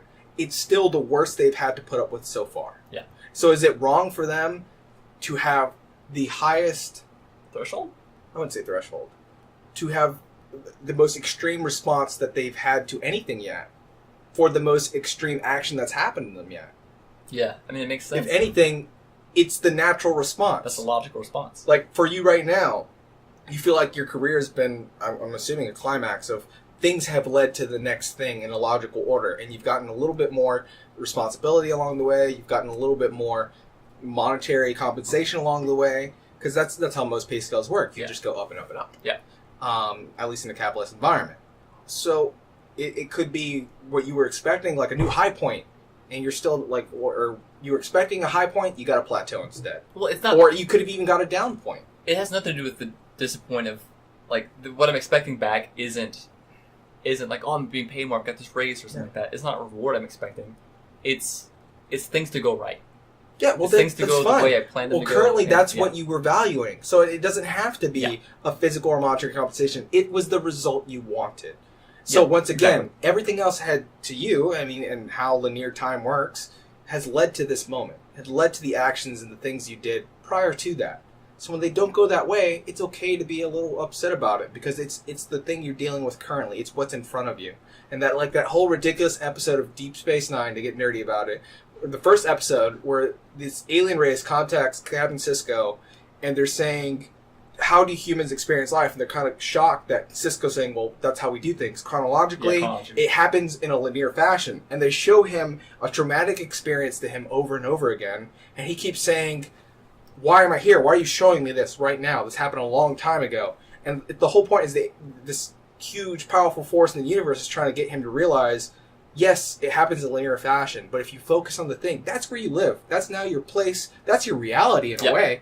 That's what influences what you're currently going to go forward with in your daily actions to either alleviate that pain or to recreate that high that you felt at that moment you're reliving or you're trying to relive. And it gets Sisko to this point where he realizes it's not linear. It's on those moments that you focus on and the actions you do to move that linear progress to the next moment you're now dealing with. So then do you think it's right or wrong? Not right or wrong. It's a platform, yeah. You're right. It's just a platform. Is it a wise or unwise way to live then to try to stand outside of that, only measure your own, I guess, success or happiness or whatever by meeting a standard you set for yourself? Like for the way I do with work, I don't care about the outcome per se. I only care that I'm meeting an expectation that I'm setting for myself. And for me personally, that's relatively high for my expectations, I think. Like, I could set them lower and everything would be fine. I could set them lower than that, everything would go okay. Because lower than that, nothing would happen, right? But I'm setting them high because I want them to be high. And I made the mistake in this scenario that I expected the outcome to reflect that, and it doesn't. That's outside of my power to control. The only thing I control is myself in that scenario. So my expectations should be based off of myself, right? Yeah. And they usually are. But in this sense, I don't know what happened. I guess I got too passionate, I guess I cared too much, I invested too much, and cared too much about the thing itself, and not me, to where now I'm disappointed in the outcome. Where it's like I'm not actually be honest, I'm not disappointed with the outcome. I'm disappointed in my own disappointment about the outcome. That you think you should know that better. I know than better. To Yeah, be I upset know about better. this by now. Yes, that to be concerned with things outside my power, to invest in things that I cannot change, cannot affect above what I already do. So it's the same thing with the child raising. Like, I understand my actions, my choices, my efforts will affect the way things go. Yeah. But when they don't go my way, I should not be upset. It's stupid to be upset. You just accept how things are and move on with it. It's right? fine. I just think that's the platform you're at then. That's your new plateau. It's this meta-analysis of you're still human. Guess what? That's a pretty constant in this human existence. Can't prove So- it. But yeah, no, I guess I guess I'm trying very hard not to be human. Because I'm trying to be better trying to step away than from in all what that. your value system deems as better. Yeah. And it's just, I'm taking a sabbatical now because I made the mistake of caring too much about something that I can't do anything about. Yeah. So this mental sabbatical I keep talking about is to remind myself that, like, this whole thing about the universe and everything, like, relativity, all stuff, it doesn't matter, right? These outcomes don't matter. If I get that dream job off of this, it doesn't matter. Like, Yeah. My experience will be different in life, sure, but I can make the best of whatever the situation is on myself. And as I always make a musical reference or a suggestion, one of my favorite Tool songs is exactly about this. It starts off with the intro track Parable, and it leads into Parabola. And a parabola, for those recently who took algebra, goes down and it goes back up. Or it goes up and it goes back down. And it's that same thing that you just talked about. And it's pretty much the human experience for these ups and downs, and to step back and realize every bit of suffering, every bit of joy that you could feel is going to be relative to that next moment. Yeah, and if your frame of reference, you're getting super close to that parabola, it's going to seem like high highs and low lows. Yeah. But Well, if you just stepping focus back- on the high or just the low, you're going to miss the whole picture. Exactly, and if you start stepping back, those highs and lows get smaller and smaller. The same way you can zoom out on these sound files where you can see Yeah. the spikes and dips of sound. Yeah. You step back farther and farther, those highs and lows get smaller and smaller, and you just get a line of existence. It all scales down and it all Yeah. scales And up if you- too. Exactly. If you keep a frame of reference and remember to back up sometimes, like, everything's fine. Everything's okay. Because honestly, it's not that high and it's not that low. Even the very high stuff, like, and the very low stuff. In the grand scheme of things, if you back up far enough, it doesn't matter. It's just a continuous existence until it ends. Look, your bike getting stolen is such a tiny microcosmic action that happens and affects essentially just you and me, who has to give you rides to work. Yeah. But I'm sure, like, once you get a new car and it's the car you want, and you're like, man, this is so much, like, I'm Yeah. enjoying this right now. That action, in a way, just kind of justifies the new joy that you found. Yeah, and like And stepping it's- back. But really, does it? No, it's just how you choose to view that scenario. Yeah, that's a good example of how I kind of do well follow my own personal philosophy of stepping back from things, being the center of things. Where it's my motorcycle got stolen, I was unfettered by it. It was just, these things happen, right? It should be a down. It is a down if you get really close up to it frame reference wise. It's a down for sure. But stepping back, like, my life really hasn't changed. In the grand scheme of things, it won't because of this. Yeah. Right? And even major changes to life, step back a little farther, doesn't matter. So this whole thing about, like, new car, and then if I want to keep my frame reference up close, because you need to be fair. If you're going to be that way for downs, you need to be that way for ups as well. Yeah. Because you're not going to operate properly if you just only pay attention to one half, because you're going to let the other half just go to waste. And there's value in both. But if I look at it that way, I'll be like, yay, yeah, now we get to, like, learn about cars and do this car thing, enjoy driving cars. Cool, but step back, grand scheme of things, it's awesome, it's fun, but in the end, like, it's just a small little smidge. It's just It's an a light, experience. tiny little bump. Yeah. Doesn't matter. Just like this episode.